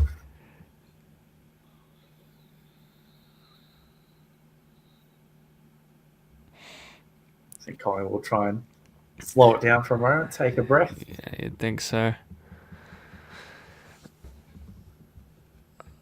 I wonder what Perryman's doing. I haven't seen him in a while as well. Yeah, he's still down. Not to alarm you too much, but the amount of seconds left in the half, his score is less than that. Down on the 13. Wow. Oh, no. I'm not going to give it the Hutto call for this 13. This is not something we're happy about. No. I'll tell you what, with Pendlebury sitting on the bench, that could be the one. God, is that an automatic trade out? Oh, I don't know that it is. I mean, it's owned by about half the com, and for good reason, right? Like, he pumped out a great score in opening round. I haven't seen anything wrong with his role tonight so far. Like, he's just not finding it. So, I don't know. But the whole point of bringing them in was guaranteed cash gen. Then suddenly that's out the window. Maybe he does have to go. Yeah. Well, it brings an end to the half. 61 for the Pies, 27 for Port. I think your tip's not looking the friendliest, Nathan. I'm gonna grab myself another beer, so give it a run over for the stats, I suppose. Absolutely. So for those that have missed any of the first half, we've had Collingwood up pretty comfortably by 34 points. Finlayson, probably the standout performer in fantasy context, looking good across halfback. 9 marks already, 13 touches, 12 of those have been kicks. Scroll down a little bit down the list. Connor Rosé looking a bit better, 48 on the half. Really struggling in the first quarter, so it's good to see him catch up a little. Nick Dacos on a 43. Hopefully everyone here faded on him. Darcy Cameron, 42. Similar situation. The Hornet on a 39. That one hurts a bit. Not too happy about that one. Young Berry on debut for Port, 32 points. Hasn't looked too bad. Got himself a a shot at goal early. I don't think it would be too upset whether you own him or don't. And I think that just about covers, well, except all the way down near the bottom, Harry Perrin with a 13. That's pretty embarrassing for someone that was a lock in most of our teams after opening round. That one's really painful. And then in our game across at Marvel Stadium, Dogs versus North Melbourne gets a halftime. Tom Powell, 76, just absolutely outstanding performance. Sherry got to the 70 mark before halftime. For all of us that captain him, that is amazing stuff. Simpkins, 61. Liberatore, 61. Both of them interesting options. I don't know if it's quite enough for us to start them. Stiesel up to a 50, so doing about what you'd expect from him. Hopefully you didn't pay up full price for that. Timmy English on a 46. Disappointing for anyone that took a punt on him, but nothing too bad. He can bounce back from there. You got Davidson, the doctor, on a 34. Very Nice. Solid first half effort from him. And then Freya, 30. So a lot of us looked at him in our back lines, which were pretty thin. You'd be very happy to be missing that score right now. One score that I know none of us are missing, though, is Sanders on a 26. It's a lot better than where he was. I'll say that. He's picked up, but still pretty disappointing. O'Sullivan on a 20. He slowed right down.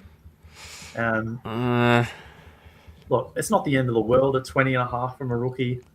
You only need someone at his price to go, maybe 55 or 50 even. What's concerning is a lot of us probably have him on field. I know I do. It's just a little bit painful knowing he's on field and you've got, whether it was going to be like an Ashcroft or a Draper or something, maybe a Langford sitting on the bench. Lawler.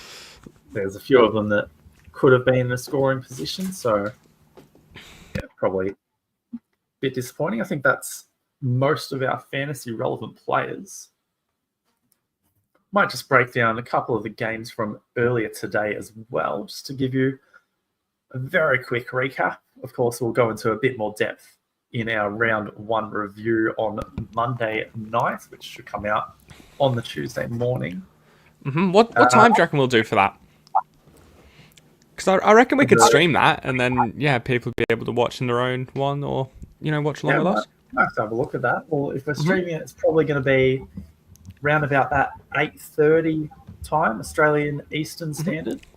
Yep. So 7:30 for Brisbane folk. I think Adelaide folk will be in the same boat. Perth, I've got no idea. I think, are you 2 hours behind or 3? I'm not sure at this time of year. But I'm sure you guys can all work that out. About the same time as this game started, I reckon. Yeah, round about there. So recapping some of our games from earlier today. So Lions getting the job done over Sydney by 4 points. Josh Dunkley with a 130. Good score. You're not forcing any of these. Again, none of these premium players are our trade targets week 1 or week 2. We're mainly looking at our mid prices and our rookies. That's really what we're after. But he did have a great game. Your Heaney's, Grundy, they all went pretty solid. Oh, there he is. With a 84. Yes. That one, I know for me, hurt a bit. I didn't have him because he was listed as the sub and then late change back into the 22. So he's probably going to be a big trade target for anyone that didn't have him. I'm not sure if he's going to score that well every week. Probably not, but it's just going to be good cash gen. I think you'd be surprised. Well, you don't often see a rookie average, anything over 70, 75. It doesn't happen often. You don't often see rookies come into the VFL scoring 145 in their first games either. That's fair. Moving on, Matt Roberts with an 81. It's probably enough for us given his opening round score. Should still make a good amount of money at that. Especially he had a pretty slow start as well, so it was good that he picked it up a bit. Will Ashcroft, really disappointing for anyone that took a punt on him. I know when the Brisbane game got scrapped last week, a lot of people suddenly looked towards Will Ashcroft as an option because he didn't have that early buy anymore. But it's probably one you just need to see him out there for a week first, feel a bit more comfortable with it. So, unfortunate for any Will Ashcroft owners. Hanley with a 57. Again, just looked really solid as a youngster. He was off to a hot start too. He had like 26 at quarter time, I think it was. So, yeah, it could be someone that sees a regular role in this Sydney lineup. Another potential trade target. I don't think he's top of the priority list. Maybe give it one more week before you bring him in. Small forward, does that worry you? Not too. For a basement price rookie, I'm not too worried about him being a small forward, right? Like, if anything, that might help his job security. Just a little bit of a hurt on the scoring. Tell you what, when we talk about not starting with fully priced premiums, though, Lockie Neal with a 37. God, he was, on the same vein as Ashcroft. He was one that people were starting with, off the back of no longer having that. I mean, that almost feels like season over sort of stuff, doesn't it?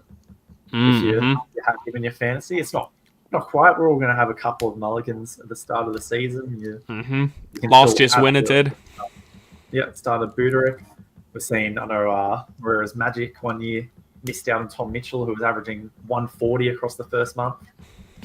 So, yeah, there's plenty of those that happen. So don't throw in the towel just yet if you are missing any of these must-haves, or if you've started someone like a Lockie Neal. It's not too late to move him on to one of these mid-prices that goes really strong. We'll move on to Geelong versus Fremantle. Geelong by 78 points. I mean, that's a big statement. A lot of people have Freo as a top 4 team. So, yeah, that's a big win. 13 goal margin. Bailey Smith, top of the list, 126 points. What a game. I mean, you just had to have him. All of us did. Good. I mean, not too much to talk about there. De Koning is a big one to talk about. Yes. 18% orange in the end. Both of us owned him, so we're pretty chuffed. Hopefully you guys were with us on that train.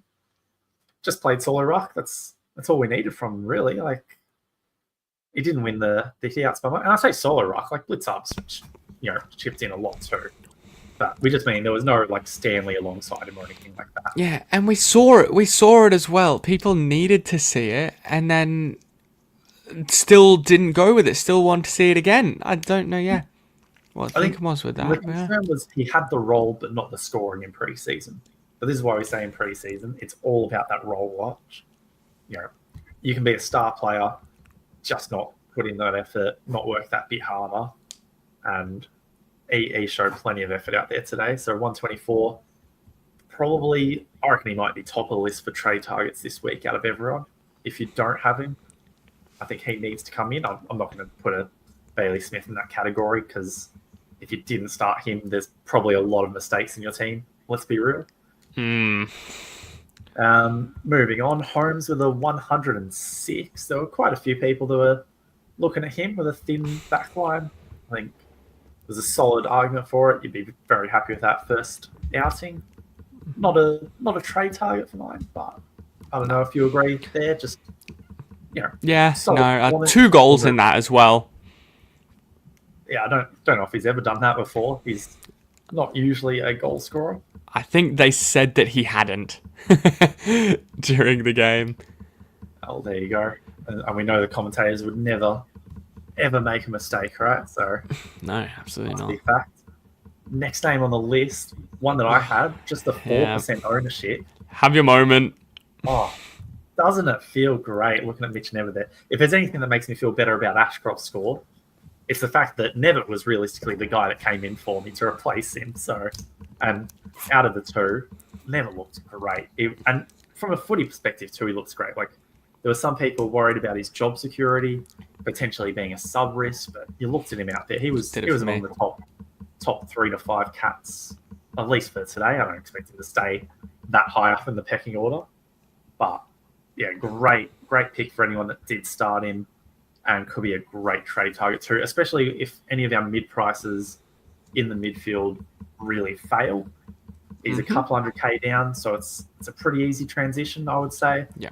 And that might be what frees up cash to get you, say from a basement price rookie to an Ashcroft or a Lawler or whoever it might be as well. Yeah, I really like it. Is he enough to like if nothing goes wrong for your team, are you still looking to bring him in?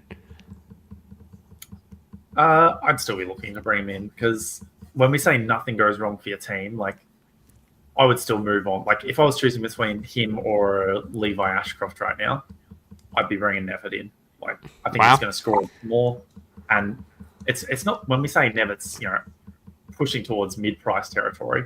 He's closer to Ashcroft than he is to that, right? So I think he'd still do that. But well, if you're trading Levi Ashcroft to Nevitt this week, you're probably one of the top scorers of the round.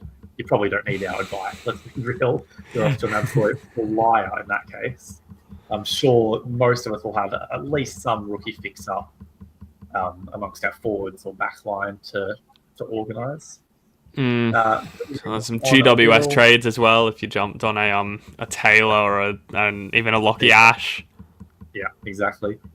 Couple others. So Jezza Cameron went strong. I don't think it was too much of an option.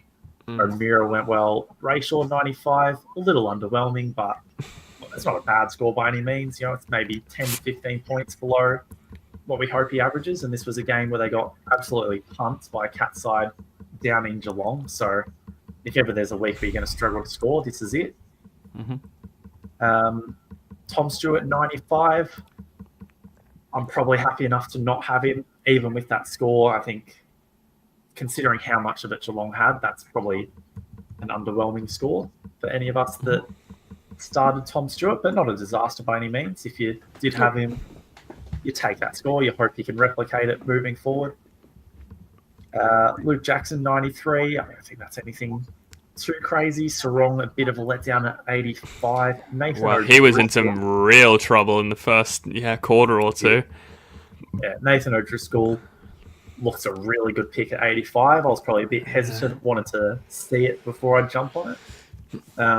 I've seen it now, so hopefully I have the opportunity to jump on it. Maybe I'll have more pressing matters, but we'll see how that goes. Further down the list, we have got Reed, who finished on a 69. I'm going to have a talk here, right? Because here's one that I started, seeing that the Freo sub was going to be a tall defender. He'd been there or thereabouts in the CBAs for both their preseason games, so thinking he might get some midfield time. Missing a Bolton, missing a Walters as well for that sort of extra opportunity. And it just didn't look like anyone wanted to give it to him. He was doing all the right things and just no one wanted to hand it to him until he had that 10 minutes where he goes bang, bang, bang, bang. And picks up the 4 goals to make the great escape for his score. I think the quarters went, what was it, 8-0, 58, and then 3 or something? Is that how the math works out? Yeah. And that is just not only the fact that, the scorings are low in those games where he's low, but it just would be a horrible, horrible player to own. You would not be sleeping well on the nights before he's playing, because that's one where you can get a much safer rookie or mid-pricer that does a similar job, and that is a scary, scary thought for me. Yeah. All of that said, though, you're pretty happy with his score for this week, at least, how it ended up. Well, I was brave or stupid enough, you picked to start him on field as well, and when he had that 8, that was a rough hour or so until he got into those 4 goals. But we make the escape and move on. I don't know if I'll be moving him on just off the basis that that's going to be in his cash gen rotation, but he might be one that if I have the cash goes to a Nevitt or an O'Driscoll from this game. Yeah, you'd absolutely love to do that. If one of your primos, maybe it is that Sanders move, you probably, I don't know how much cash you have in the bank. If it's Sanders down to Finlayson, I don't see you getting Reed up to one of those mid prices, so it probably has to be a bit more if you move than that. Yeah, I've got 156 in my bank. It's probably going to be tight. I don't think you're going to make it there. No. And probably the only other player that people were really talking about from this game would have been Reedy, the ruckman. 37, just wasn't a good score, was it? No. If you did have him, he was probably on your bench, so it's not a disaster. But you'd imagine Boyd probably goes better than that tomorrow in the early game. Moving back to Hawthorn v Essendon. How much time do we have until we kick back off, by the way? Let's have a look. We've got about 3 minutes. All right, let's go through this fast. Speedy. Hawthorn versus Essendon. Will Day, disappointing score, but we're still overall happy on the back of round 0. You've got Nick Martin just doing what he does. Merritt doing what he does. Sicily had an all right game, but I think you're still happy to have not had him, but he's not an urgent trade out. Dylan Shields, 78. That one might be a trade out soon. He just didn't look anything good enough to be a halfback flanker. He's not good enough for these boys. Some of our cheaper options, Zach Reed, Pryor, with a 63 and 62 respectively. Just solid scores from your cheap defensive options. And even if they're a D5, D6, you're pretty happy with that. Meekie on a 63. That one hurts a little. Hopefully you didn't end up starting him. Sardis, 56. Very disappointing. Glad I didn't end up with him because I was pretty keen on him a couple of weeks back. Wow. Kako, 51. That's good enough from a rookie. You take it and you trust his job security. It looks great as a player. Probably just not as good as a fantasy option. I think that's everyone relevant from that game, unless you think I've missed someone obvious. I think whether or not he's relevant, but a Caldwell 156, he was just every single time something was happening, I was just seeing a number 6 black and red jersey there. Don't think he's an option, but yeah, shout out. Yeah, you're happy if you started with him and took a wild punt, but there's nothing new with his role or anything like that. That was just a really good game. Sometimes that happens. Tigers versus Carlton. Couple of very strong performers in the ruck. If anyone did go with Manker, it's that 123. Absolutely loving life right now. But the one we mostly had would have been Tom de Koning. So, like his brother Sam, big. He just looked outstanding. Again, really great trade target. Hopefully you just started with him though. And you don't have to bring him in. Couple of mids went well. Jack Ross, 114. That was a bit of a surprise. Wow. I probably want to see it for another week before I'd be willing to jump on it. But he looked like a real leader in that midfield, above Taranto, above Hopper, obviously above any of the other kids. So he went great. Cripper, Hewitt, all went strong. Chero, 97. Lots of people looking at Yeah, him. Chero owners will be happy with that. Nothing too special. I don't think you have to trade him in. Moving on, Silvani across halfback, 93, a solid enough option. Wow. Snuck under the radar. Taranto, 89, nothing disastrous, but you'd like a bit more from him. Jaden Shaw, 85. Again, we expect Richmond to get pumped a bit more. That'll help his scoring. It was on track really, really well early. Camperali, 76. Probably a top priority rookie to bring in. Just a lot of passion in that. Basement price as well. Basement price too. Should make plenty. Lawler with a 68 is a pretty good score as well. He's a little more expensive, so I'd probably be a little bit less inclined to. Well, you get a Never or an O'Driscoll for 100k more, you know? Exactly, and you trust them a bit. If anything, Lawler's going to go closer to 55, 60 most weeks anyway.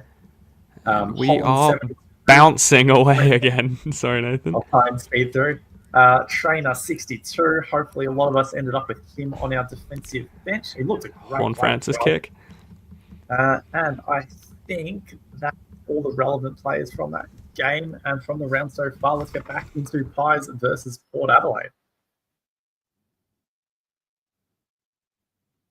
Oh, we appear to have lost a Bryce. So I'll be covering this solo just for a moment, guys. Oh, all right, we're back. With technical difficulties. Feel the vibe as we start off the second half. Houston getting some early ball, taking this kick in. hopefully we see a lot more Perryman this half. And we can see that Port midfield get a bit more of it as well.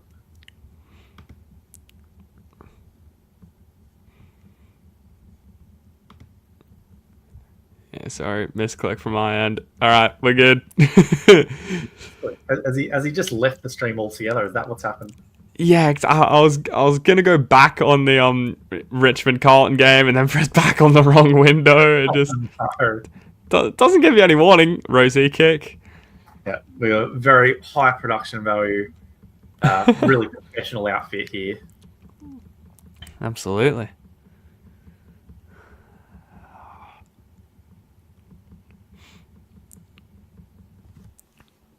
Let's see Perryman get involved early.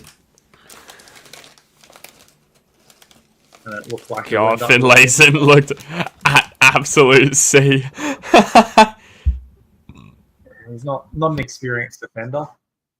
I mean, any chance he gets to be loose man, like he can read the flight of the ball really well, but actual one-on-one contests, being held accountable, he might struggle a bit more. Especially one like that, like he's running back with a flight a little bit. You don't do that too much as a forward.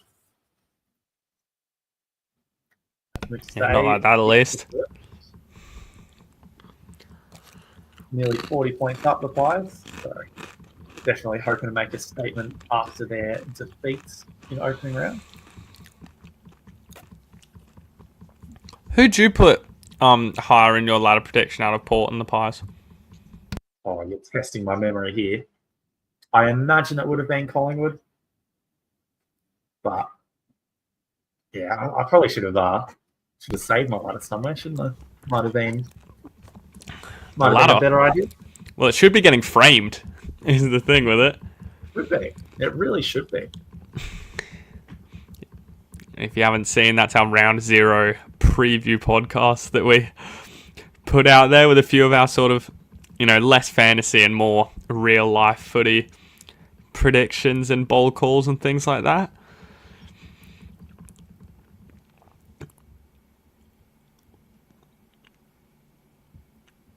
Oh, Rosie, you don't get points for that, son. Yeah, it's always funny. Over the head. Some non-fantasy owners, or players, I should say, when you're sort of cheering against a player because they've done the right footy thing. Just looking at my ladders now, Collingwood I had just squeezing into the 8, Port I had down in 10. So that Pies just above. Sydney up in 7th, 0-2 start isn't great for them, although the 2 teams they've lost to, I did have above them on the ladder, so it's not like they were massive letdowns. Freo top 4. I don't think many top 4 sides lose by 13 goals in round 1, but it's one game, right?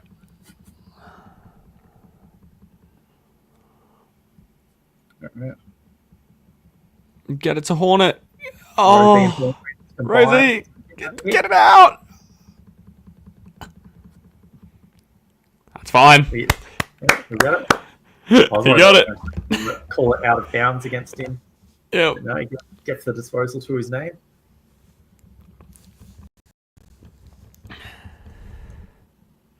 Whoa.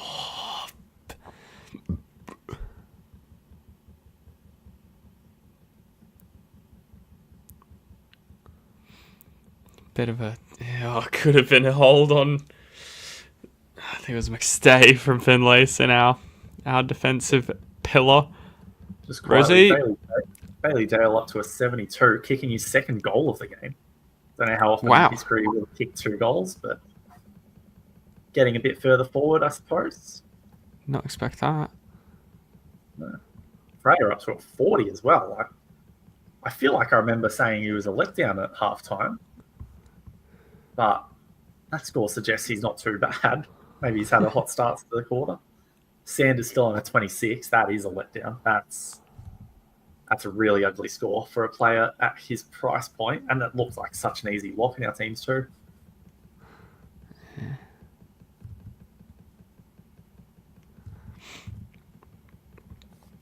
And to answer your question, Tipple, we do not want to get copyright struck on our stream, which is absolutely what would happen if we decide to stream KO or 7 content and say it was ours. So we're just here chatting along with it. This is the best we can do, unfortunately. By all means, don't get us wrong. We would love to just stream the game. Save you guys from all paying the extra, what is it, like 30 a month now for KO, 35 a month. Well, it makes stuff easier for us too. Yeah. What the hell is happening on the screen, though? People that are watching along at the same time. We got a stormtrooper down in the boundary. Sat with Eddie Betts. At least the helmet. Gosh. Yeah, it'd be good if we could just have the actual broadcast on stream. Reminds me, back in the day, there was a guy that would, when there was like UFC events that have the stream on and that have the sunglasses on so it would reflect. There's obviously a lower exactly quality, what I was thinking. but at least you could watch it. But yeah, I don't think you'd really be able to make out what's happening in a footy stream with that sort of quality. Yeah. Much love to figure that, man. As Rosie's getting one over the top, will it sit for him? Yes, it will. Gets a +3 kick inside 50. Lukosius! Just couldn't hang on. Oh, went with the one hand too.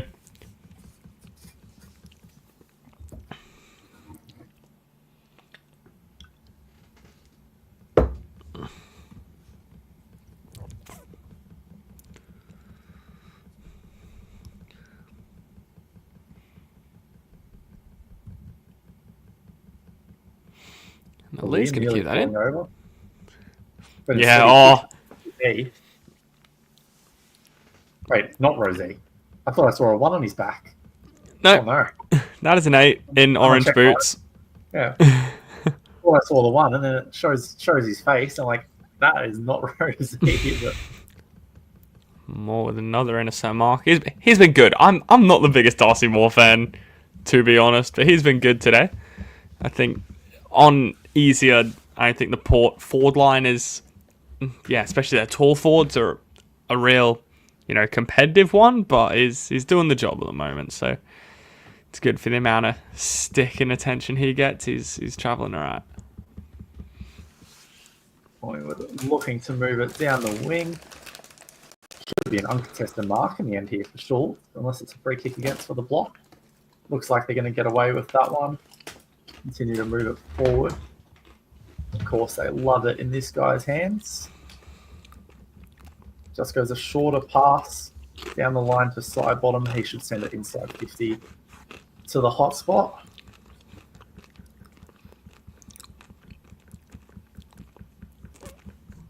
Little nod, okay. Elliott. Whoa! Hold on to the mark. And now Porter looking to rebound. They love to go through the middle. They just can't get out. It's a Schultz tackle. That's going to be holding the ball. They take the advantage. And it's going to be a goal. Is that not a goal. You're going to love that. Wow.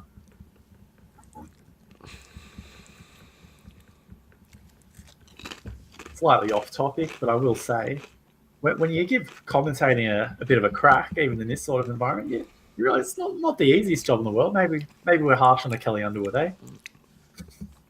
No, I wouldn't say that. That's fair. Actually, you know what? You're right. If while I was doing this, people were sending me money, I was getting paid, I'd probably be doing a bit better.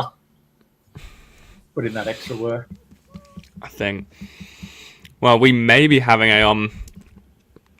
a guest for our Saturday nights. Our mate Joel, who I've been speaking to. I wonder if he's watching tonight. Who does a bit of sport commentary stuff around his local area around stuff. And yeah, he might be joining us for our Saturday night streams whenever they're on. Could be a little guest. He'll switch up for the dynamic. Get the 3-man crew out here. He's more than welcome to join us whenever he wants. Who knows? Maybe as we progress down the line, we'll get someone out to all the grounds so we can have a boundary line person as well, just keeping us up to date on the rooms. Imagine that. Well, we might. Well, I don't know how your plans are around Gather Round, but I might be streaming from a little room somewhere if we do get around to that.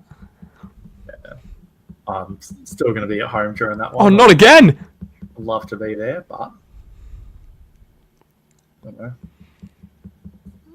Maynard's just bombed 2 from the edge of 50 in a row. We talk about Dale getting a couple of goals, not happening often. Is Maynard doing the same? Yeah, I think work will call for me to stay during Gather Round, unfortunately, but we'll still get a stream up and running. Hopefully you can bring enough of your setup over to South Australia. Well, over to Norwood Oval, which is where I'll be watching. I'll be watching the Lions v Dogs game. Great venue. I'm pretty sure Saints are down at Norwood as well. That game, aren't we? Yeah, down at Norwood. It's not great.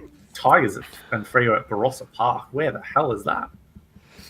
Oh, Doesn't even say somewhere Adelaide. in the Barossa Valley. Yeah. They've got all the indigenous names, and Adelaide Oval is just Adelaide. Norwood Oval is Adelaide. Barossa Park is Lindor. So, well, I assume. Wow, what would our watch along be for that week? Yeah, who knows? Have to be one of the big games, right? Well, I imagine it's going to be tough for you to do Saturday games because you'll be at the ground. So either we try to get through Pies Sydney on the Friday night, could be a good one. Adelaide Geelong on the Thursday could be good. Could always do a Sunday game. There might be a chance to do a Saints watch along even. I know sometimes it's going to be tough for us to do our own teams, but maybe that's... Get around Rosie. Oh, he was looking for the Hornet as well, wasn't he? Oh! That's disappointing. Oh, at least we got another Rosie touch.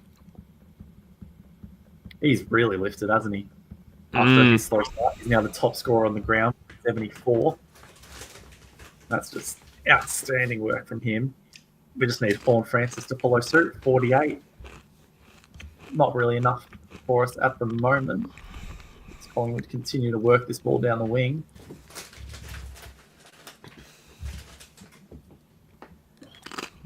It's not quite going to work out for him, is it?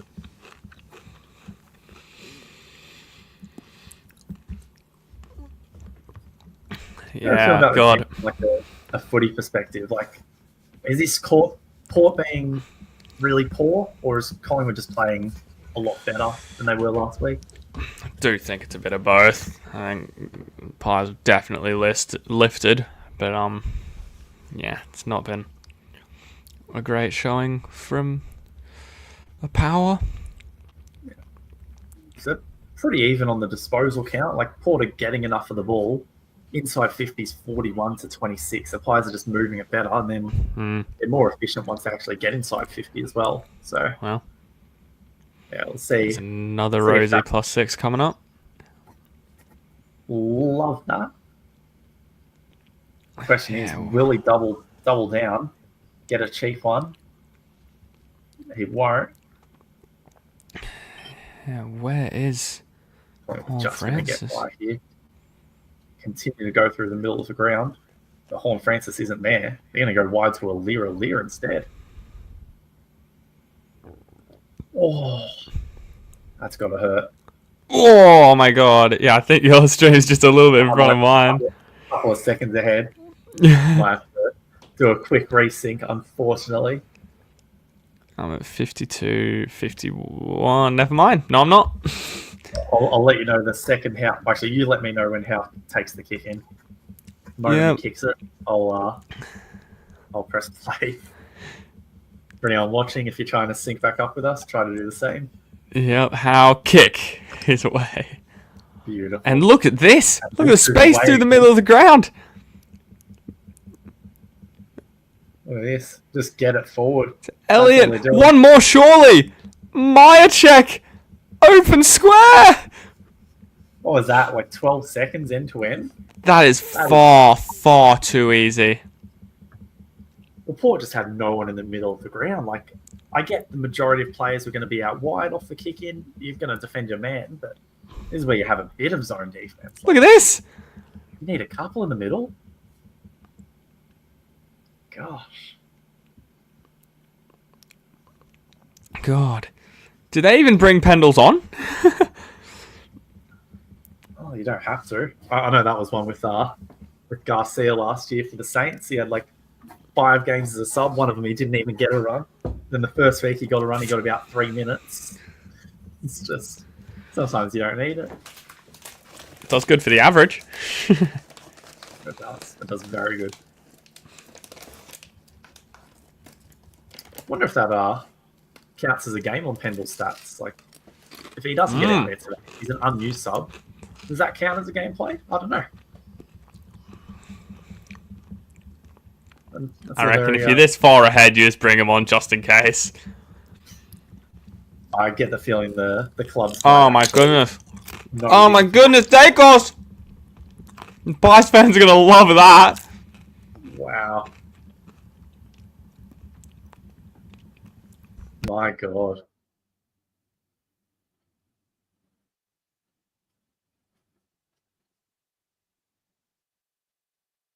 In our, midweek conversations about which games we want to be doing watch-alongs for, we try not to pick the ones that turn out to be absolute blowouts.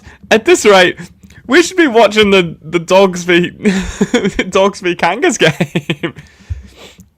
Yeah, it probably would have been the better pick, but hey, well, we made our decision, made our bed. We sleep in it now, though. Absolutely, yeah, double down. Who knows? But for all we know, this could be the greatest comeback of all time about to happen. Exactly.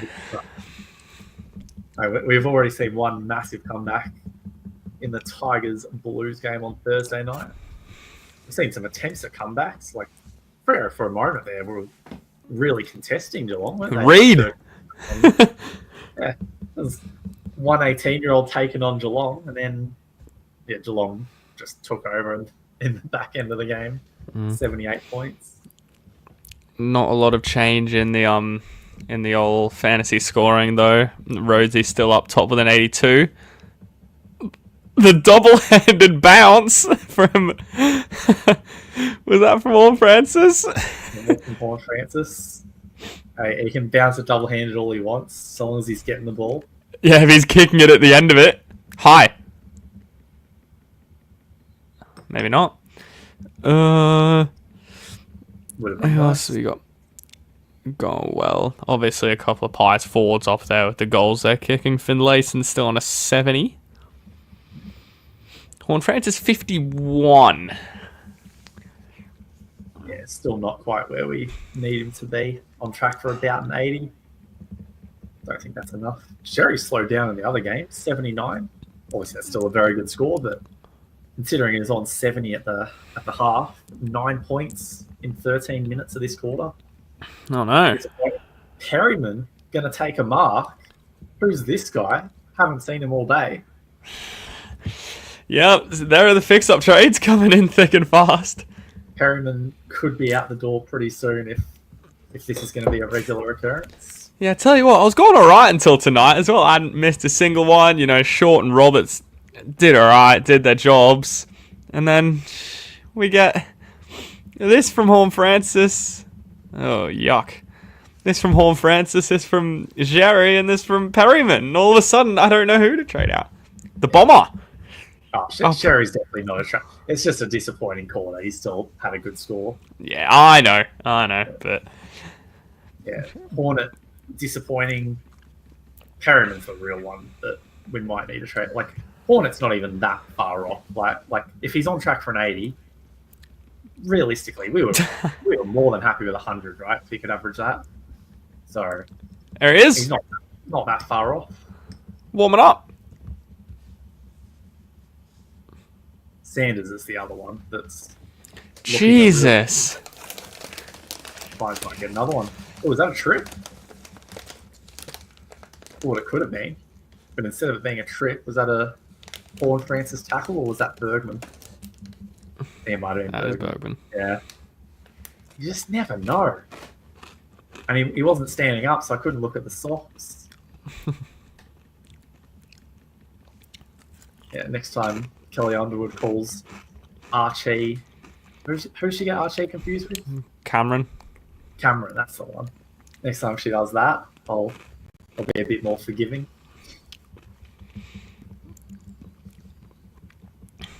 Although with her tracker, I wouldn't be shocked if she get confused like a Charlie Cameron with a Mason Cox or something.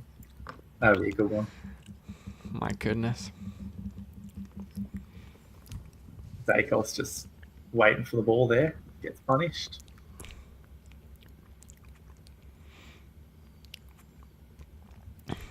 Wow. It's going to be an absolute pumping. There's not been too many close games this round, really, has there? Like, obviously, Swans Lions was really close. Yeah, I know. Other than that, not to say every game's been a blowout. Like Richmond, Carlton, Hawthorn, Essendon, like those weren't blowouts, but you sort of knew the result with a couple of minutes left. Geelong obviously over 10 goals on Freo. This game looking like it's going to be the same. Yeah.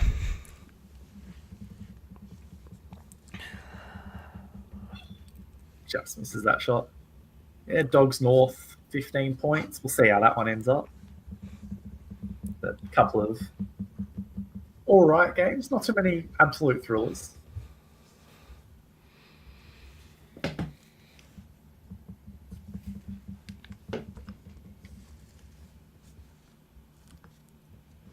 Hopefully there's notes being taken by Ken that Horn Francis barely touched the ball. We got smashed. Let's change this going forward.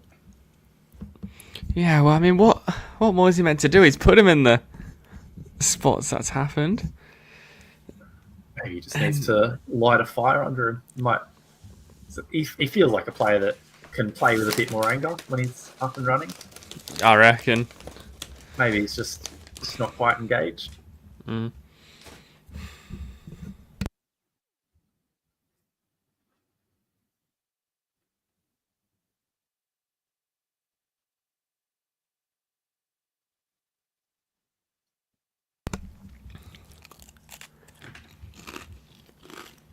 Are they going to take another one? Oh. All over him, aren't they? Yeah. Yeah, I'll be back. 9 goals in a row for the Pies. This is just an absolute pumping. Not a good sign for Port. A lot of people have them dropping down the ladder a bit after another top 4 season. Most people have them outside the 8 altogether. I was included in that. I think I had them 10th on my ladder prediction, which you can see in our season preview podcast up on the Insight Fantasy Sports YouTube channel. Yeah, it's just not looking good for Port, is it? I don't know. What do you guys think in the chat? Is this just what we're going to see from Port week after week, or maybe just seeing a bad start to the year against a team that's already had their first run?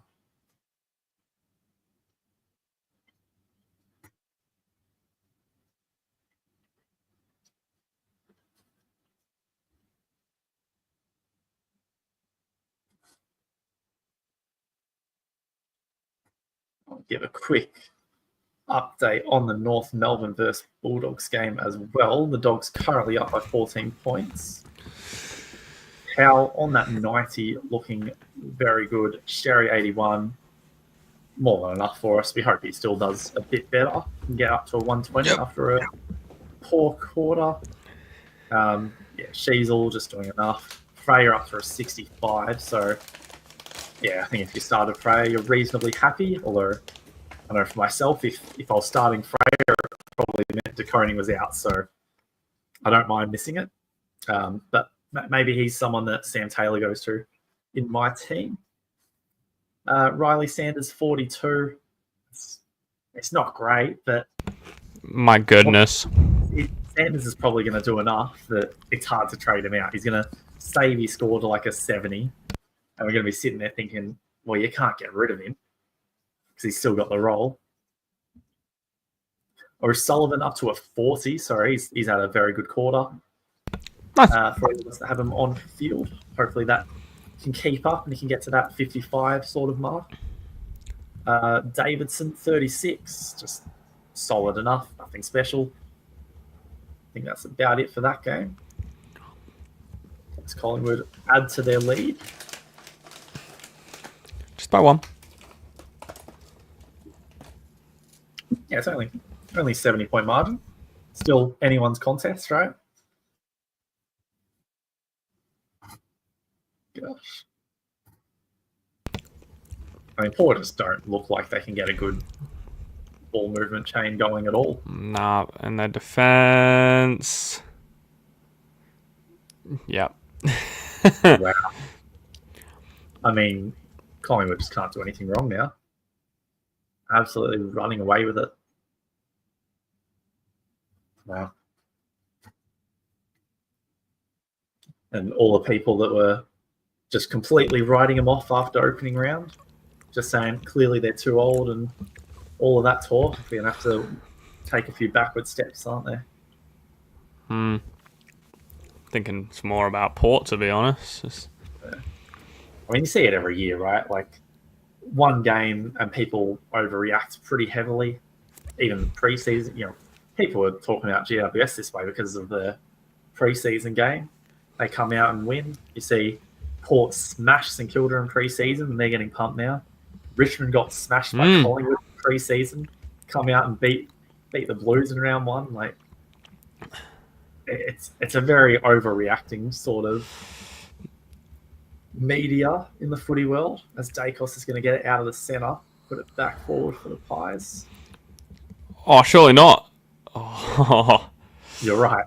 He's not scoring that. Could never be Hipwood from there. And that can happen with fantasy too, right? So, like, when we're talking, that's where Caldwell scores a massive score. And we try to say, let's think about this logically. Yep, Rosie Mark. An outlier, Rosie could look for his mate in Horn Francis. That would be good for us. Something tells me it won't happen.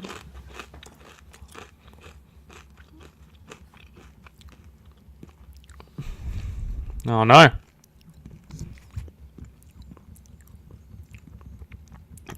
I think the fact that Port, have they got Richmond next round? I believe so, from memory. Oh, that makes it hard to sell him, doesn't it? I don't think Horn Francis is a sell. Like, it's not a good score this week. You're very disappointed, but it's in a game where they've been smashed. Port aren't going to get smashed every week, are they? Like, even if you think they're dropping off, they won't be in this position. This will probably be their worst game of the year. So you'd imagine they should be fine moving forward. Especially when you compare to some of the other ones too. And a lot of the players you'd want to bring in that are mid prices or rookies, if you're getting rid of a Horn Francis, that's a lot of cash gone for a player that he's just had a bad game, right? Like, you don't want to overreact. He's still got that role.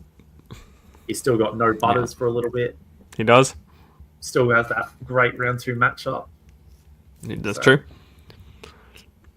Yeah, I think you stick with it, stick fat. Yeah. It's not fun.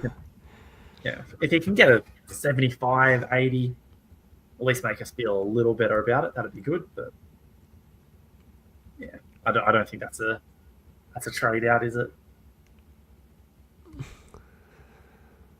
Just needs to get a hot patch. I mean, we've seen Rosie up to a 91 now. Like, you would have been almost talking about him as a trade out that quarter time with how he was going. Mm-hmm.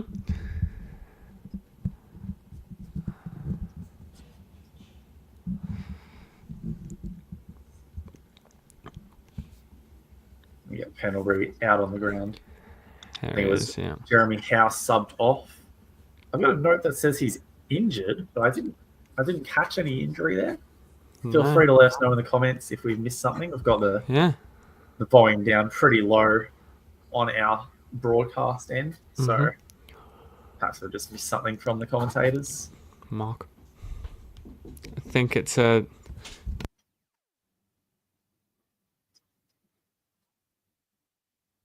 Can we see Horn Francis get involved in this chain?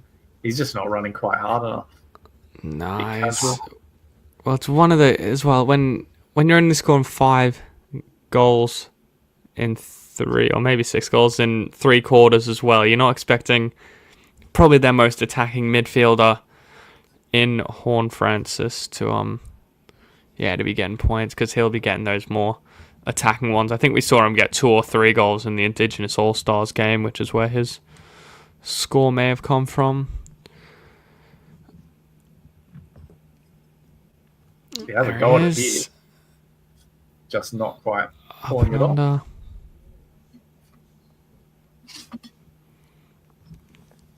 Yeah, it's just been one of those nights for him. One of those nights for that man as well, Hinckley. Yeah, there'll be no doubt talk in the week about the succession plan. Do you just move him on now, not give him a year? Well, that's what I was saying. It's a very predictable media landscape we have, isn't it? Yeah. No, they're gonna go inboard. No, they're not. And yeah, we saw Jones getting subbed off from Port as well. Probably not feeling too good about his 2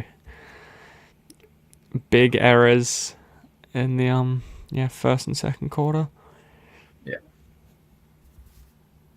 Perryman up to a 40. I mean, it was a good quarter in isolation from him, but that's a concerning score. Like, when we're talking trade outs, I'd be looking at Perryman long before a Horn Francis, because of course Perryman's got the early vacation, right? Round 4?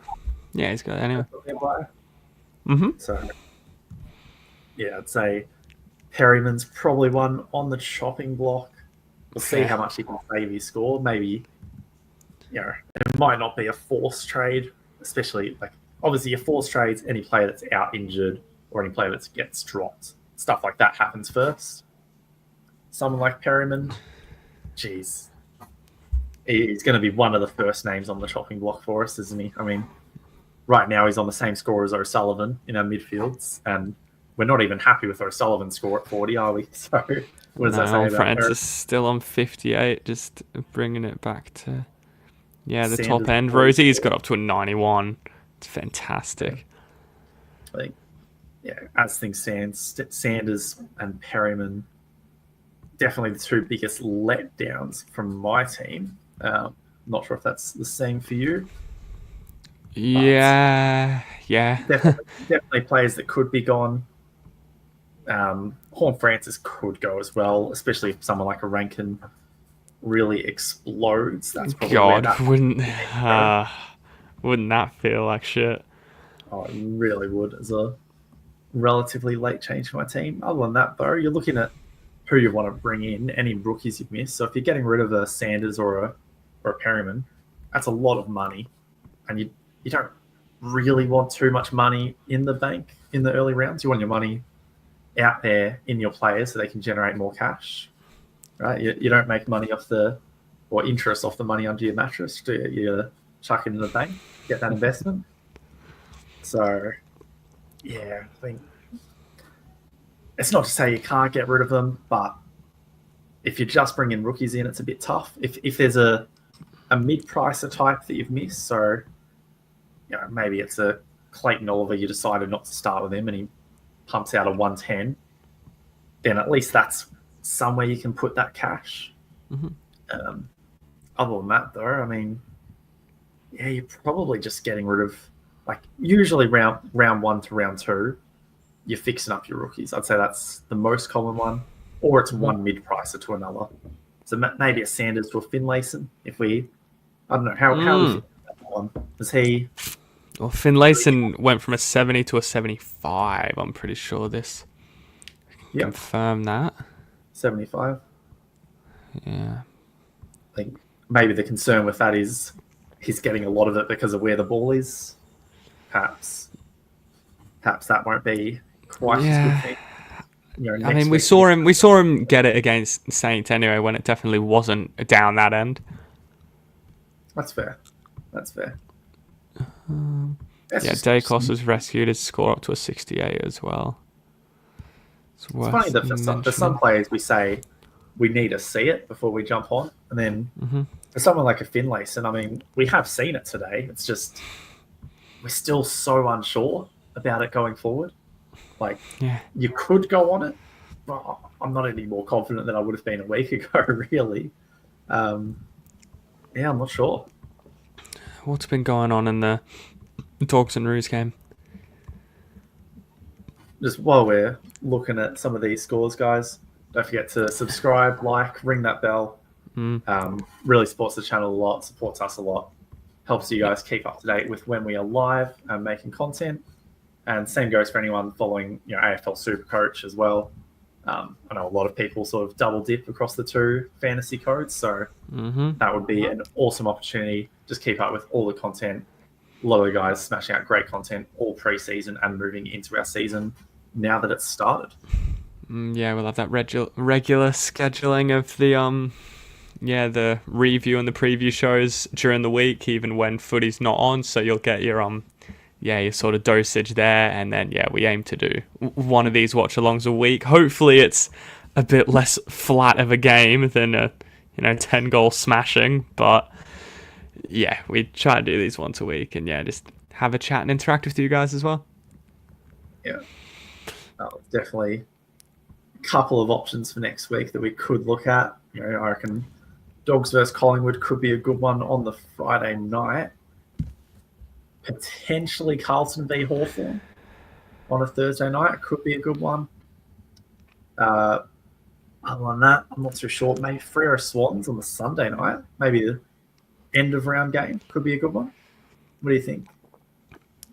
I've penciled in Dogs v Pies, but obviously that's all subject to change. Maybe not the Sunday one, since I will be at the Gabatoir for our game against the Eagles. Yeah. Well, maybe we should be doing that one. I mean, if we're talking about a nail biter, I reckon Eagles should probably get the job done there, right, against the Lions. I mean, we'll get our first look at them tomorrow. I guess we can judge then. Yeah, still got to wait to see. But you're going up against the second best read in Perth. Have to see how that one goes. It'll be the same for me on the Saturday night at Marvel, Saints v Cats. Hopefully it can be a similar result to last time it was Saints Cats at Marvel. A great game. Got Eddie Betts just covering Jono's head for some reason on the broadcast.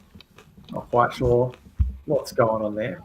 It's a nice pair, those two together. Like, maybe two of the more likable blokes in AFL media and commentary. Yeah, no, you can't hate Betsy at least. How come you're not mentioning Jono? What's happened there? Wait, I didn't hear who you said was the other name, because are you ahead of me again? I don't think so. Oh, there we go. Yeah. Unless your stream has been buffering a bit during the break. Yeah. Might have been. Johnson's always got a good smile. Really? Yeah, for sure. Not to say this is an insult, but I feel like if you looked at his face as well, without knowing where he played, he looks like a bulldog, doesn't he? Sure. What, you don't think so? Like, maybe it's just the wrinkles. I don't know. I've always just gotten that vibe from. It's like sometimes just players look like they belong from a certain club, Thought Hawkins always looked like he belongs to the Cats. Yeah, exactly. That's another with when Henry went over to Cats as well from Collingwood. He just looked like he fit in that jumper straight away, didn't he? All right, I've zoomed ahead, Nathan. I'm going to pause it on the bounce, so let me know when that happens. He's about to hit the bounce as well. He's about to start stepping in. Oh, okay. Hopefully we're right on. And bounce. Oh, beautiful.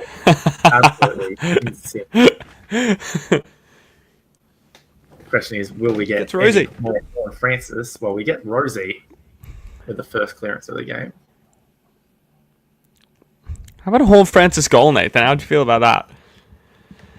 I'll take a Horn Francis anything at this point, but it just doesn't look likely, does it? I mean, even Perryman stepped up a bit that quarter.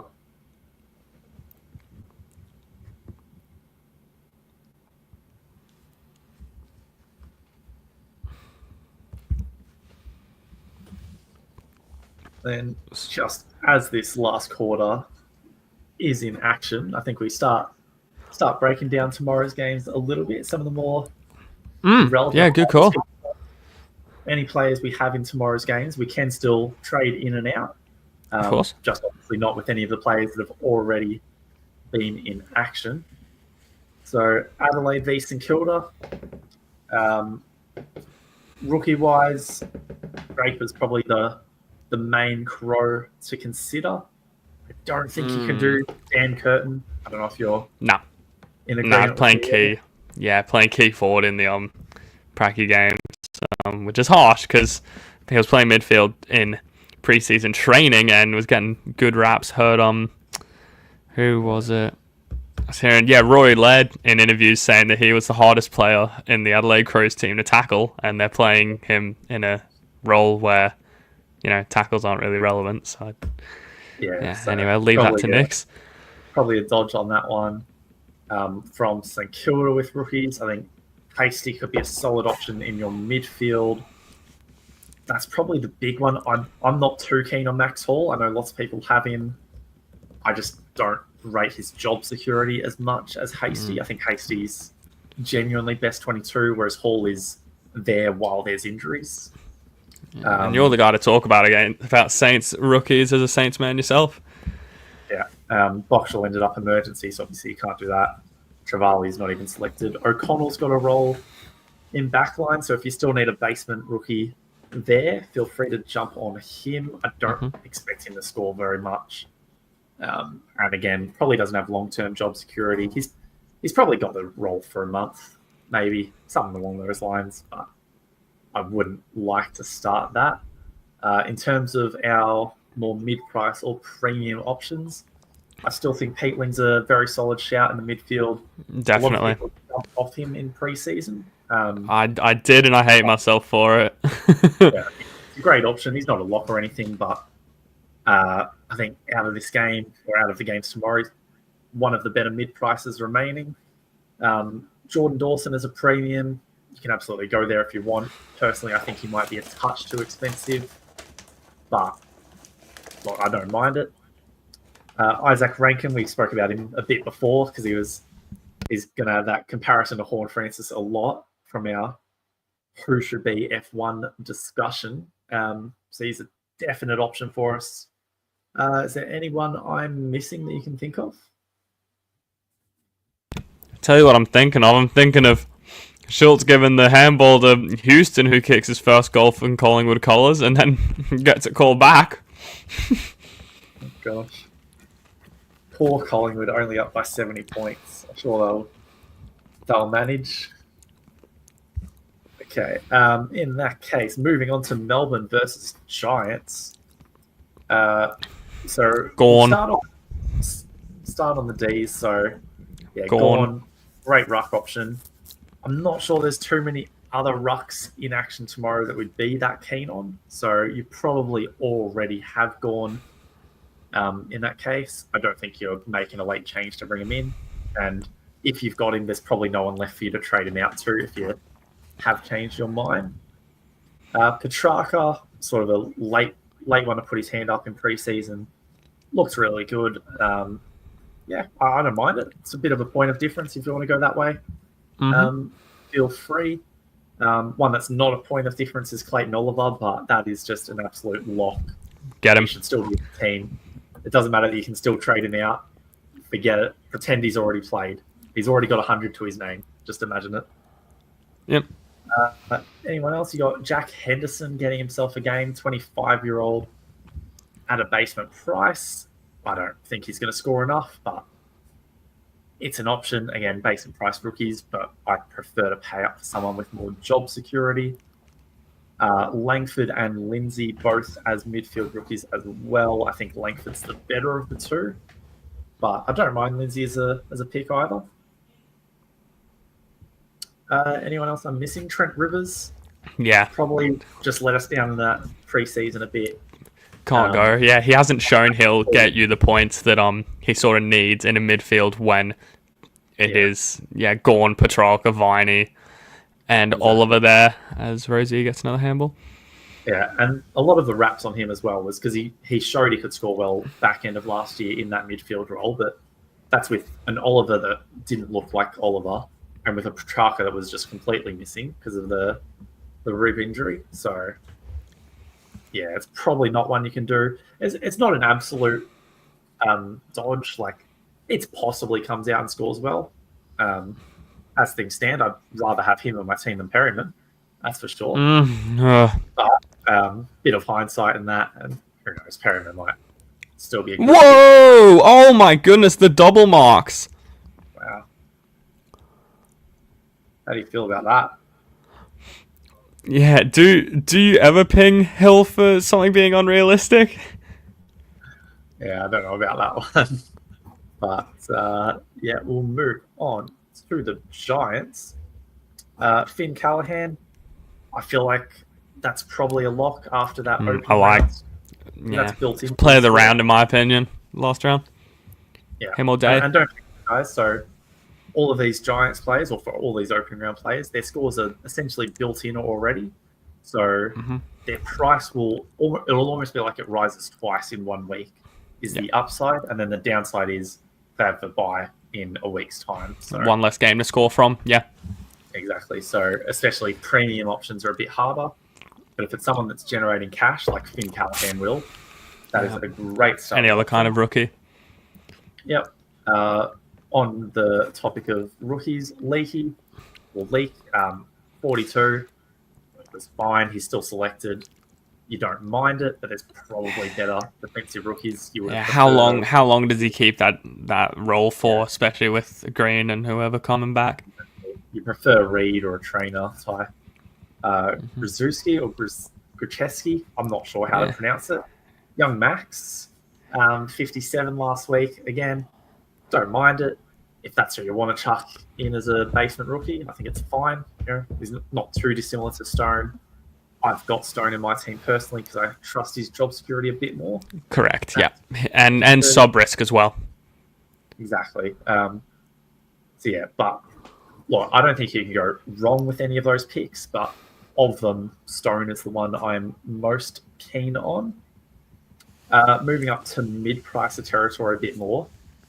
Sam Taylor was a big talking point this week because he scored a 118, which is absurd for someone like him. He's not a fantasy scorer, and we don't expect him to score anything close to that again. Never. But it's just that built-in cash gen.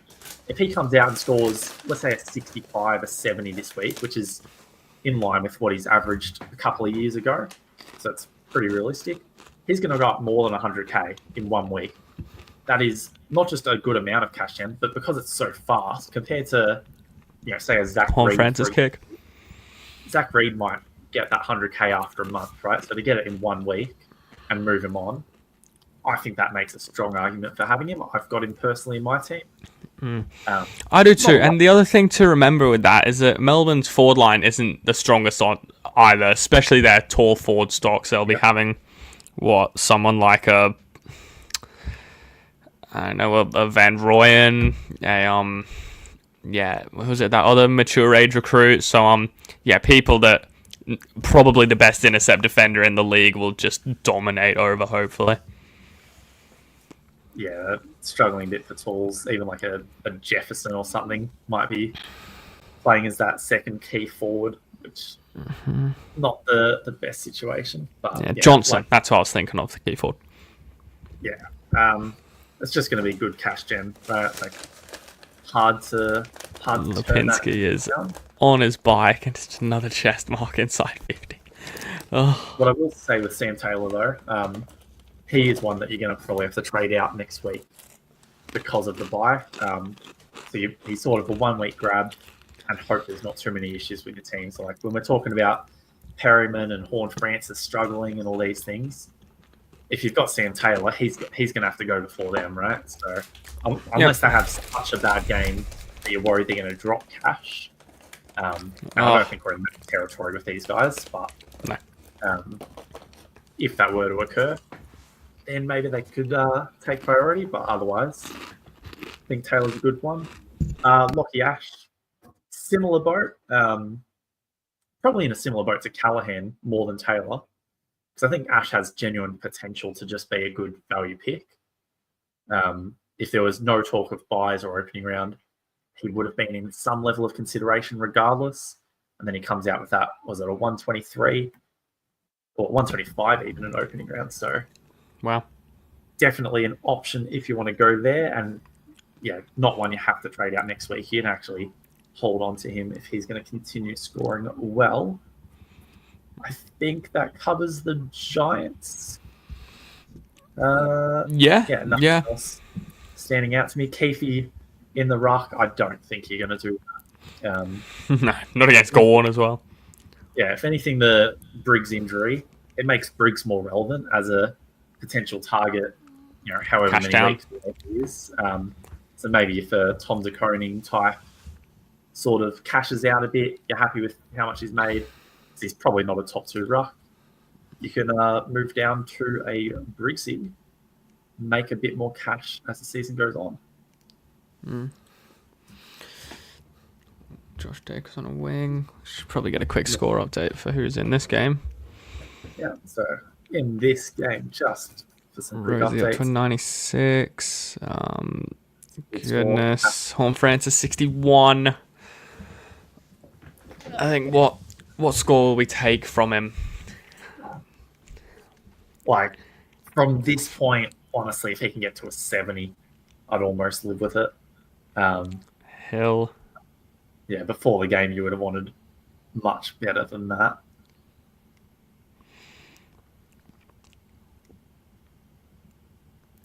My goodness, this is a hard one to watch. Absolute slaughter. Wow. AJ, he's pointing to on his wrist. Not too many other players from this game. Berry on the 40. Yeah, probably not great. There's better rookies out there, so hopefully you chose one of the better ones. Perryman 45, still disappointing.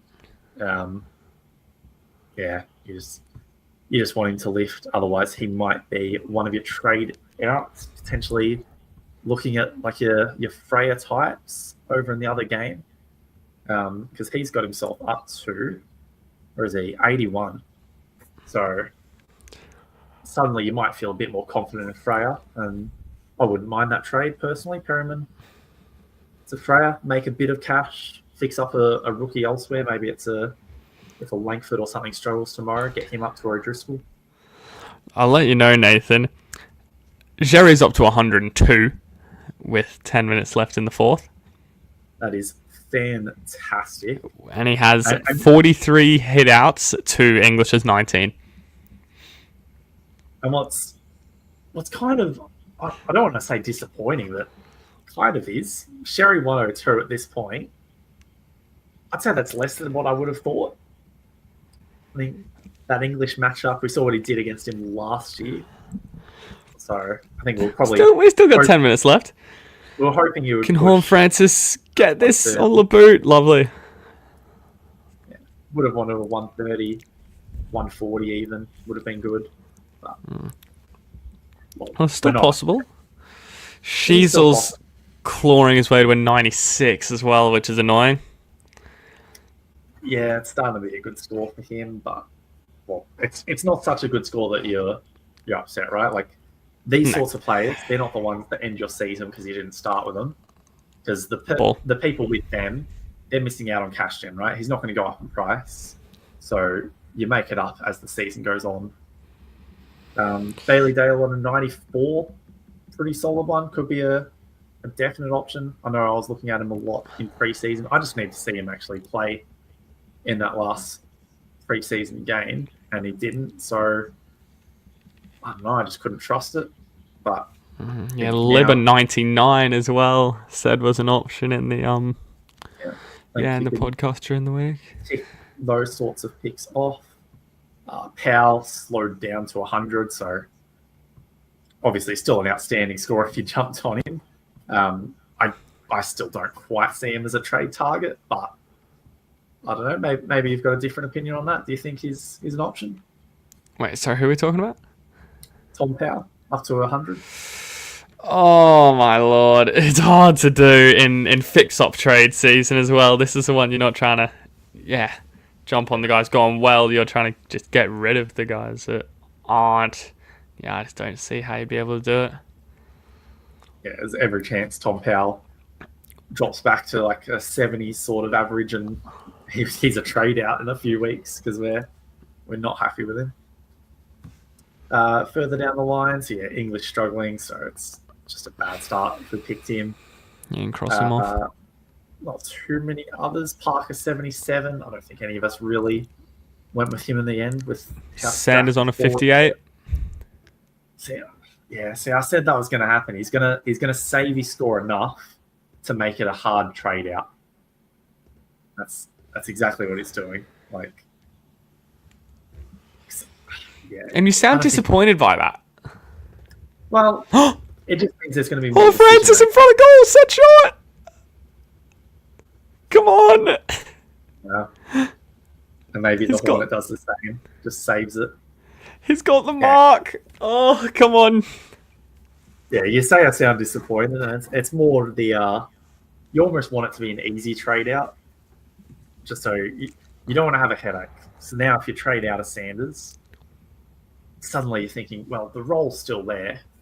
The scoring wasn't that bad, right? It was just an awful start. So, yeah. If you and he nails it. Well, Hornets will do the same. Yeah, you take the first quarter out, and Sanders is averaging about an 80 mark, which would honestly make him a worthwhile pick. You'd hope for more, but that could be enough. He's gotten a 78, Horn Francis. 78. Oh. It's even that, right? Like just a moment ago, you asked me what score I'd want just to be okay with it, given how he was going, and I said 70. He's already up to a 78. Like, he might still finish on a bloody 90, you know? And for that brief moment of talking of trading out, this is why we don't want to overreact. Whether it's on the course of a couple of quarters or a whole game, like, he still has his role, doesn't he? Yeah, put it there on screen, Nathan. They're talking about roles. 64% midfield, 36% forward last year. What do you see that split being this year? It'll probably be pretty similar. Like, I think his still primary role will be midfield, right? But it's just more resting him forward a bit more. Like, I almost think what Will Day's been doing early on. He's going to get another touch here after getting that free kick. Boom. Yeah, I compare it to like a Will Day is playing midfield, but he drifts forward late in quarters. So yeah, maybe it'll be a similar case for Horn Francis. So how do you see fix-up season going for those guys that have brought in the likes of a Cornelio, a Taylor, an Ash, those kinds of players? Well, it just means you've got one less trade to make up for an error, right? So if you've got a few absolute howlers in your team, you can't get rid of them all. If we're talking about our teams personally, I don't think there's anyone that's an absolute disgrace. Perriman's probably the first one to go. I'd probably live with Sanders and Horn Francis a bit easier. So it just means I've only got those two outs, and then suddenly there's no room for a rookie trade, right? So, maybe because I've got Taylor, I can't get rid of Perryman this week. That's the downside of it. Mm-hmm. Same will go for anyone with any player from the Giants. You just have to sort of live with missing a player. Same with Suns players, although I don't think there's as many of those that are relevant. No. It's Finlayson with another kick. Oh, not a good one. Gosh. Needs to get over the top. Wow. Bergman's done very well there. He has. My God. They're still all out. Surely you go in the centre. One more. Just to pick up from before, last game of the round, West Coast versus Suns. There was a brigade of West Coast rookies in our team for a while, especially in the forward line. I think, gosh, I've picked another one I can hear in the background as well. Yeah, Membry on the goal line. Just didn't get run down this time. He would have had to been waiting about 5 or 10 seconds if he was to get run down. Maybe you could have done the Lee Montagna, just take a couple of bounces in the square, you know? Milk the clock. Nah, I think they're not quite close enough for the game to be doing that. In the clock. Yeah, West Coast players. I mean, Hewitt's starting. By all means, you can do it. I think pre-season put us off him a bit, but maybe we're overreacting to pre-season. He's still an all right player. No Bo Allen. Good watch. Bo Allen's probably one, if you did want to loop in a vice-captain score this week, I think if you were going to have a red dot, he's probably the one because he's out just because of sickness, right? Yep. A bit of illness. Should be playing next week, so it's almost like a fake red dot of sorts, so maybe you could do that if you wanted. I think with Bo as well, I'll just flag it as well in case people are wondering why he's not playing. He's just sick.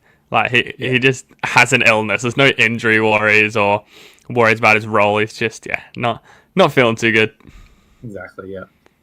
Other than that, you've got Archer Reed as a ruck option, basement price. Again, it's fine, but you're probably choosing Boyd over him, right? Is there anyone else really? Harley Reid. I mean, if you want to just back on him having a breakout, then sure, it's fine. I'd prefer I like it. The players that we actually have seen them do it in the past more than a breakout option. Someone like a Harley Reid, I'd say it's more you wait a couple of weeks, you see it happen, and then you jump on. I don't think that's one you want to jump on too early. Liam Baker, dual position. I'm sure it'll be fine. Personally, I think you can do better at that price point. Yep. Hutchinson is a rookie. I think he just didn't do enough in pre-season. Again, he's listed on ball as well. It's worth saying. He is, but at that price point, I mean, I know it's different forward versus midfielder, but compare him to what a Mitch Nevitt did earlier today. I don't see anywhere where Hutchinson's putting up 100. Feel free to grab that sound bite and play it back to me in a couple of days when we do the review, and he's absolutely smashed it. But that's how I currently feel. Jack Graham, I still think he's a really interesting one as well, because he should get plenty of role in that midfield at 660k. One of those ones, if you wanted to jump off of a Sanders or a Horn-Francis type, he might be one of those ones that really puts his hand up to be the trade in. Yeah, I'll jump in here, Nathan. Our man Paul watching on the YouTube just talk about how Paul have got to get rid of Hinkley after it, saying he should walk even. I think, how many games do you think they could give him, Nathan, if they keep performing like this? Oh, gosh. I mean, if it's like this every week, like not just losing, but getting pumped by some teams, especially next week, potentially a loss to Richmond. Yeah. Make it past gather round. Wow. When's their bye? Not quite sure. Yeah, I like that. Ball, yeah. Do you wait another season? I would say let's not overreact to one game. Correct. Yeah, this is all hypothetically speaking, yeah. I wouldn't do it just yet, but I think you're right. Like, I don't think you have to wait till the season's over to do it if it's going to look like this on a regular basis. But right now, you just say it's one game. Maybe this is the worst game of the year, and they come out. I mean, how many times last year do we hear? Is that Perryman with a limp real quick? I mean, that'll make trading him out easier. Yeah, how many times do we saw last season have an absolute howler? The fans call for Ken's head, and then the side comes out the next week and just plays really good footy, right? So, if anything, next week they'll probably come out, flog Richmond, and you won't think too much of it because it's still Richmond. But yeah, Well, you say let's not overreact to a 100-point flogging there, Paul. But if I do want to just add something, 2017 St Kilda versus Richmond before Richmond won their premiership, and Saints were not a good team that year, right? We were a bottom 4, bottom 5 team. We were up by like 90 points at half time. Absolutely flogged them. I think it was around round 16, round 17, give or take. And then Richmond didn't lose a game the rest of the year. So when we say not overreact to a 100-point flogging, I understand where you're coming from. It's a bad loss, like a really bad loss. But sometimes a game like this can happen still. So you'd want to give it at least a few weeks. That's just where I stand on it personally. Yeah, we've got...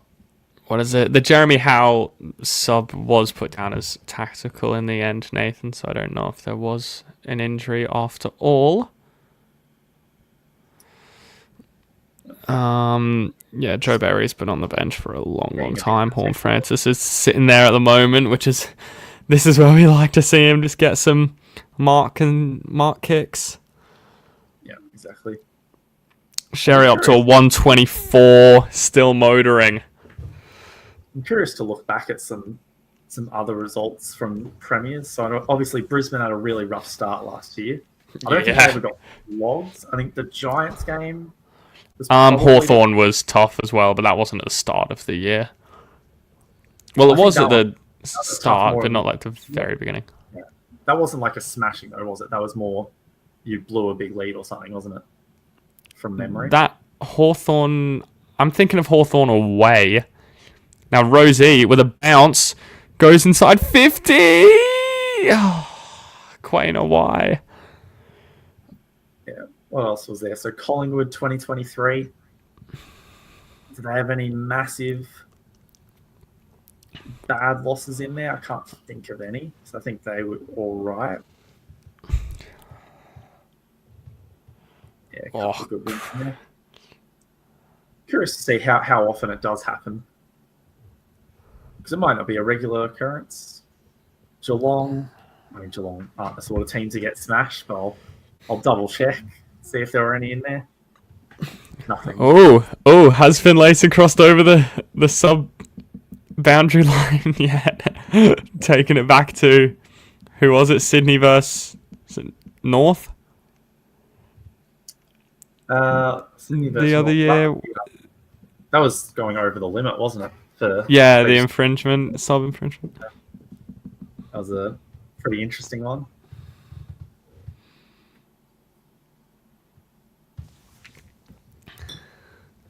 Yeah, it'll be interesting to see how Port Adelaide respond next week. But yeah, tell you what though, like if they do lose next week to Richmond, that's going to put a lot of pressure on it, isn't it? Nah, it's alarm bells, because after that game, who have they got? At least right now, it's one game. You know, teams can get flogged once, and you can put it as a mulligan. You don't get 2 mulligans in the first 2 weeks of the season. Essendon, Saints, Richmond, Essendon, Saints, right? That should be 3 wins for this Port Adelaide team. I mean, a lot of people have at least 2 of those teams in the bottom 4, right? Most people have Richmond bottom. St Kilda and Essendon are both in a lot of bottom 4s for people. Yeah. You'd like to think. I mean, you'd probably like to think they win all 3 of those, really. Like, correct. If they want to be playing finals again, which I think is still the goal for Port It is. Well, they finished second last year. People really tend to forget this. Like, yeah. Why are they putting it on Broccoli Head over there?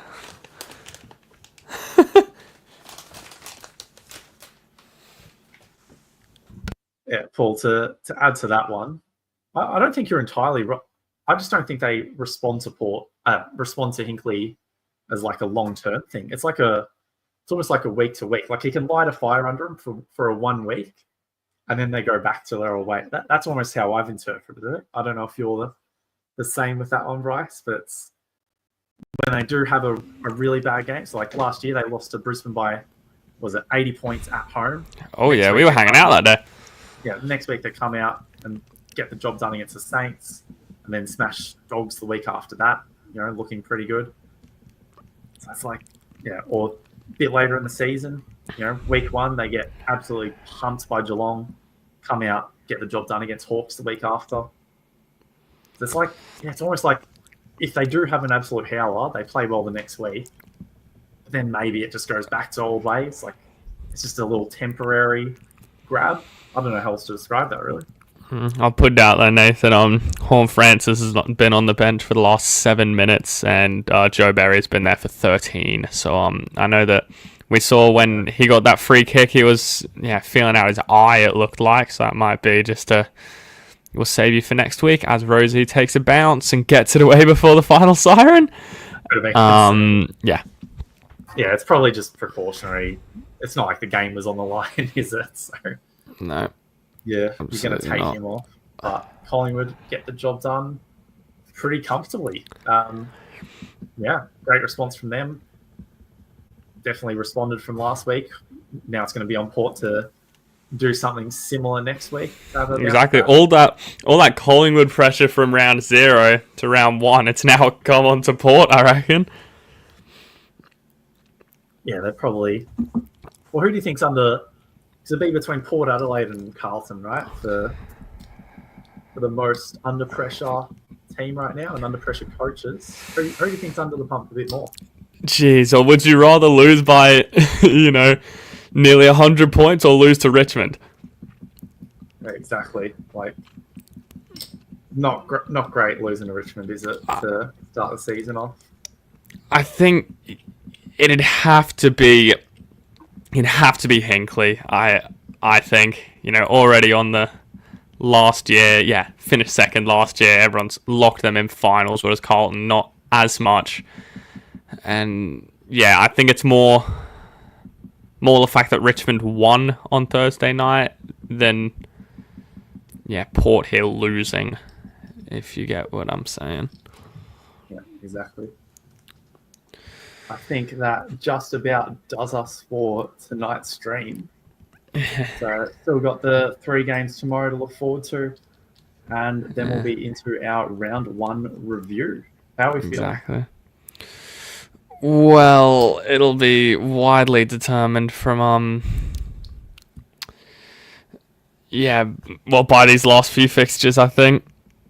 And I forgot to put it on as well, but Paul's still talking about not waiting until the end of the season, and I suppose we're talking about overreacting as well. It is over a 100-point season at the end, and just some stuff about how what are the players thinking under Hinckley as well, I suppose. And shout out to Horse for staying along for the ride as well. I think another one on the Insight channel covering all about Supercoach stuff. So make sure we get around his content on the socials as well. Yeah, for sure. I think I'm gonna stick around for a bit more of a chat with 2 minutes left in the Dogs Roos game as Jerry's worked his way up to a 133. Nathan, a bit happier with that? Yeah, it's starting to look a bit better. Yeah, and around. On a sadder note, she's got to a 114, which is someone that we didn't go with, but a lot of people would have. Yeah. But who have Roos got in the next few? Because they've got Melbourne, I know that, for the Jerry v Gorn matchup. They've got Crows, and then they've got Sydney. So not easy games by any stretch. No, but what games are easy for them, really? I don't think there's many sides they look at and think it's an easy matchup. Yeah, no, that's a fair point. That game. Yeah, I was just about to go there.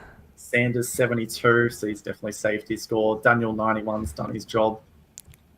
So all of that concern from the first half probably wipes away a little bit. Most of them saved their score. Yeah, end of game for us as well. Rosie got up to a 112, which is fantastic news. Josh Dacos got to a 99. Didn't see that coming anywhere. Wines tick along 97. Nick got to a 95, which is annoying. I would have loved him to drop even more cash, but is what it is. Horn Francis got up to an 82. Nathan, so considering we saw this game as pretty much a complete disaster, he yes, sort of salvaged it at the end there, didn't he? Yeah, exactly. Like, that's why we say don't overreact and everything like that. Like, he's still got a respectable score. Not what we wanted when we paid up for him, but it's not that far off. It's not worlds apart, and he gets the good matchup next week against the Tigers. Yeah, not trading him out? Nah, I wouldn't have thought so. No, brilliant. Where did Perryman end up? He's scrolling. 49. That one could be a trade out. Ooh. That was a bad score. I'm not saying it's a must trade out or anything, but you definitely could move him on, couldn't you? Exactly. I think, yeah, if you've got other higher priorities, he'd be at the back end of it, considering his break even for this week was 47. So he still made that, but it's just what's it going to be next week, you know? Yeah.